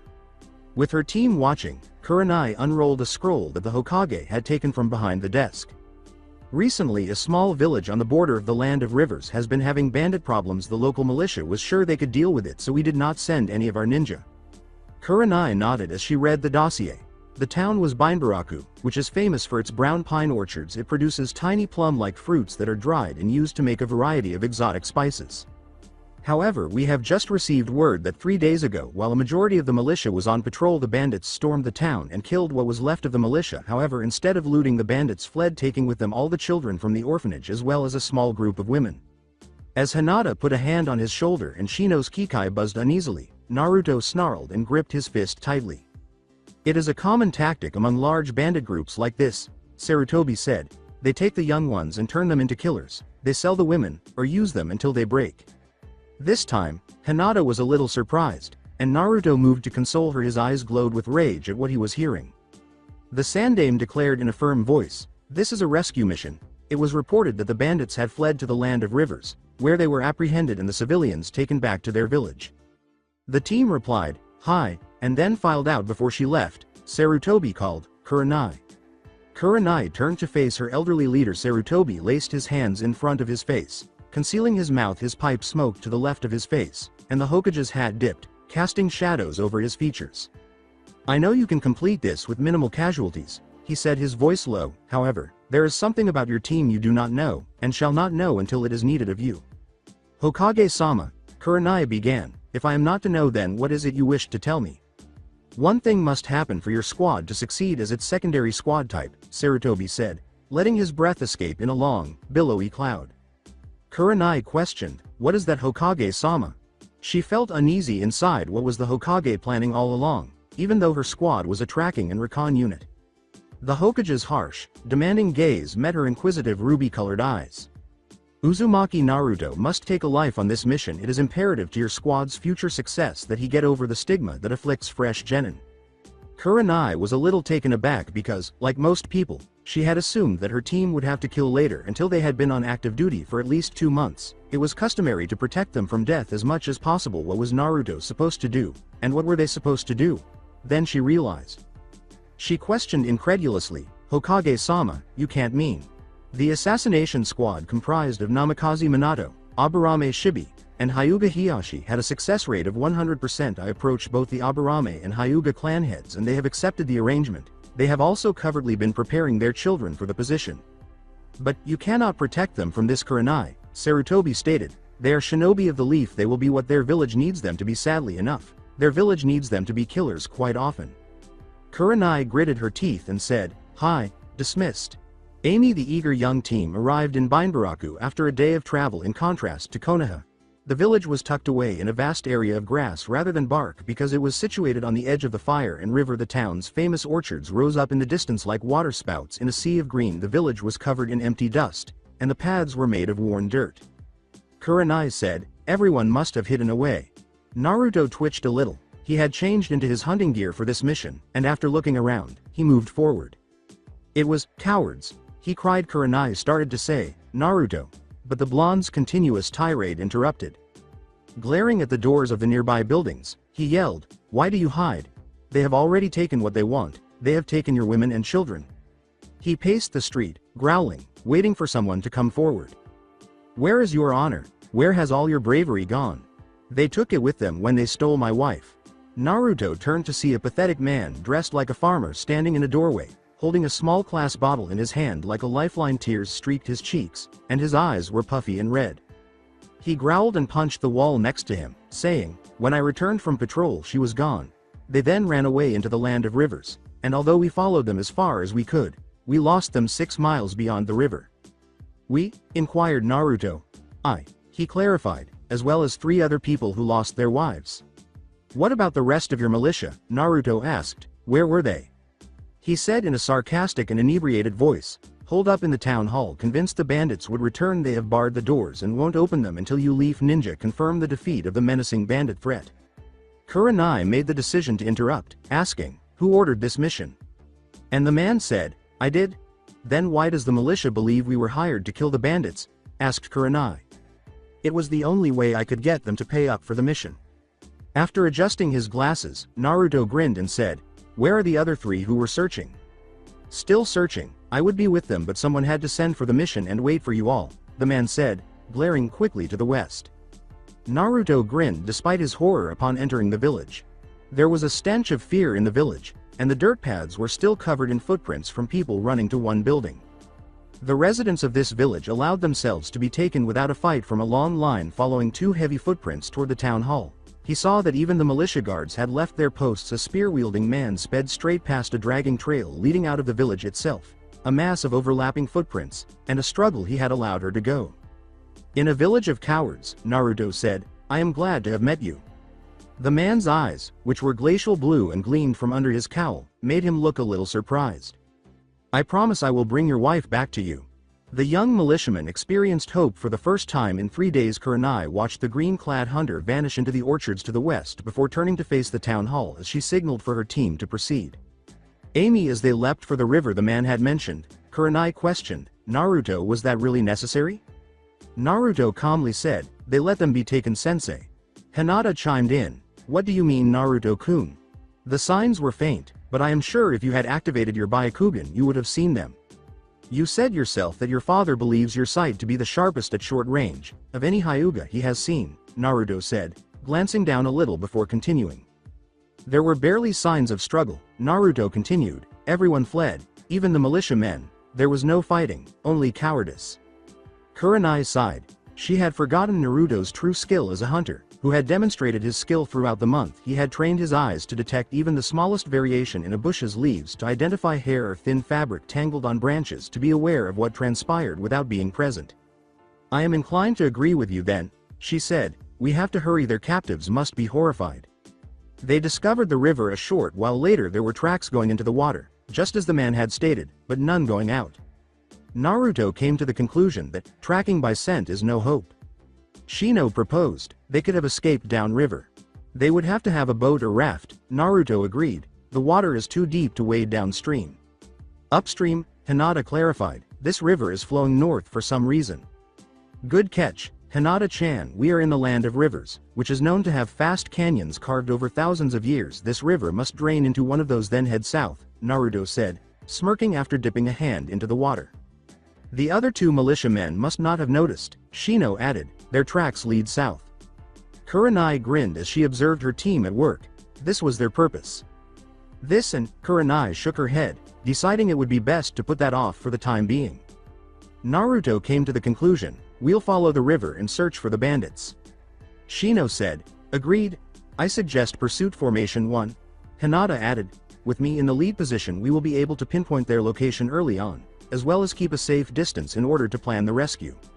Both Naruto and Shino nodded as they positioned themselves, with Shino high and to the right and Naruto on her left flank. The rearguard position was occupied by Kurenai in case of an ambush. With Hinata's Byakugan blazing, they kept running through the trees along the river's edge. She would occasionally glance off in one direction or another before moving on. When she ordered them to stop 3 miles downriver, there was silence while the girl with the indigo hair focused her gaze. She eventually said, I found them. They have set up in an old fort of some kind. A fort? Asked Naruto again. The nearest Leaf outpost is 4 days' run past the border, said Shino. Not Leaf, Hinata clarified. Sand. I can see their emblem. It's faded, but the entire fort is old. The walls are falling apart. It must be a remnant of the Second Shinobi War, Kurenai stated. Suna occupied the land of rivers then. Whirlpool. It was called Whirlpool Country before Suna destroyed it, Naruto stated. This is the land of my ancestors. Naruto sighed, feeling compelled to visit the remnants of the hidden whirlpool. Ever since they had entered the land of rivers, he felt it calling to him in some way, like a song he knew he had sung but couldn't recall. He would occasionally glance back as they ran through the trees and swear he could feel the ocean spray on his cheeks. He could hear the waves breaking. Shino and Hinata were thinking differently. Shino was aware that Naruto was descended from a clan that was on the verge of extinction, but he was unaware that they were from a country that had been overrun. Shino never broached the topic because he knew it was sensitive for the blonde, and Naruto never talked much about his family, but now he was interested in his friend's background.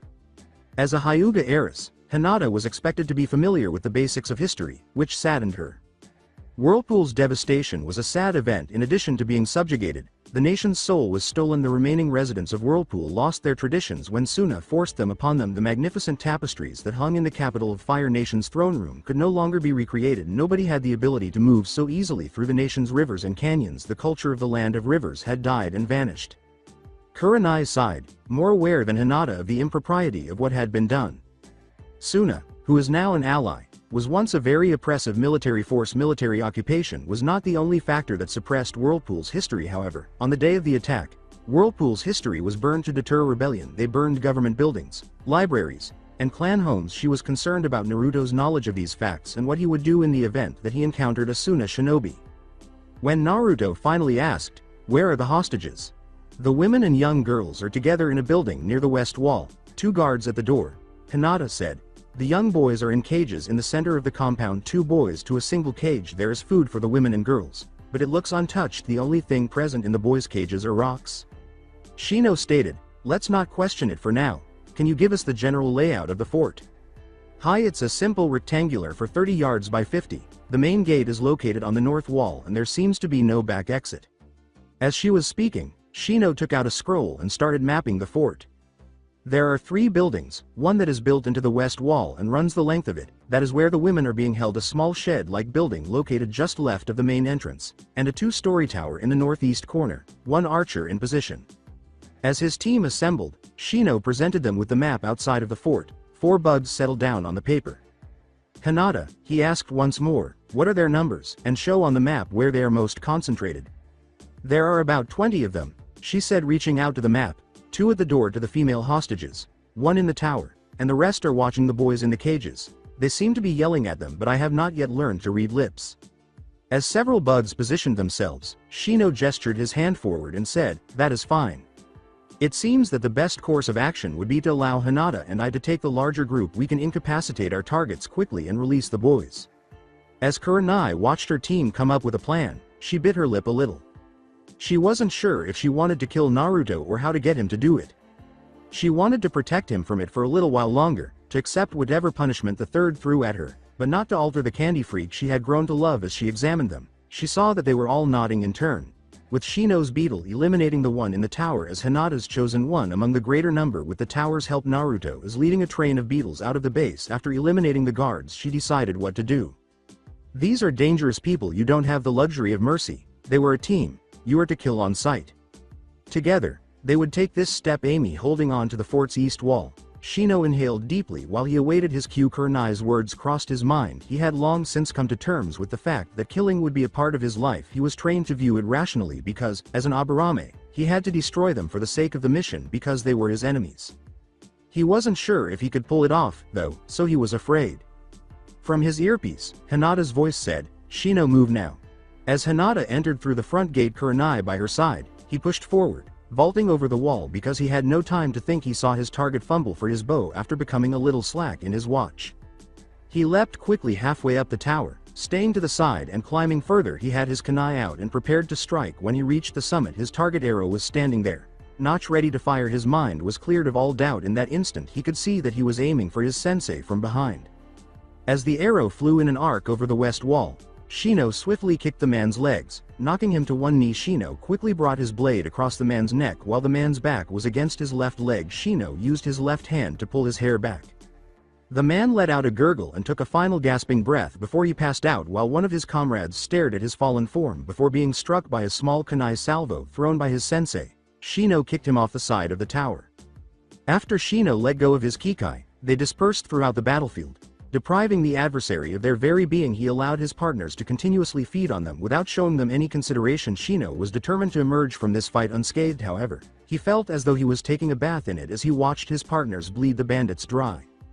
Amy, after alerting Shino that the archer was concentrating on the boys in the cage, Hinata charged forward. The bandits were startled and perplexed when the doors flew open. Kurenai's well-placed kunai throws had already taken down 3 of them before they had a chance to get their weapons. When Hinata's first opponent brought a hatchet down for her head, she rushed at him with ease. She pushed the arm aside and thrust it straight at his chest. The man simply hacked up a glob of blood and died. There was no dramatic battle or fanfare through her Byakugan. Hinata had observed the man's chakra ceasing to flow with morbid fascination. Slowly, like a smothered fire, it faded as the edges moved in. One of the bandits stepped forward with a mace poised to swing, leaving her little time to reflect on her first kill as the weapon passed harmlessly. Hinata slipped to the right and observed that her hands had moved forward. Immobilizing his right arm, the man's face briefly flashed panic before his heart exploded in his chest. Hinata had already moved on. She was a wave of death that swept across the battlefield, driven by her clan training. Block, make a thrust, spin, dodge. She would weep for the next 8 nights after killing 8 men that day for her own innocence, which she had abandoned in a pool of blood in the land of rivers, not for them. So that's it for today. I hope you guys enjoyed it. Don't forget to like, share and subscribe to the channel for more awesome stories like this. Thank you. See you all in my next video.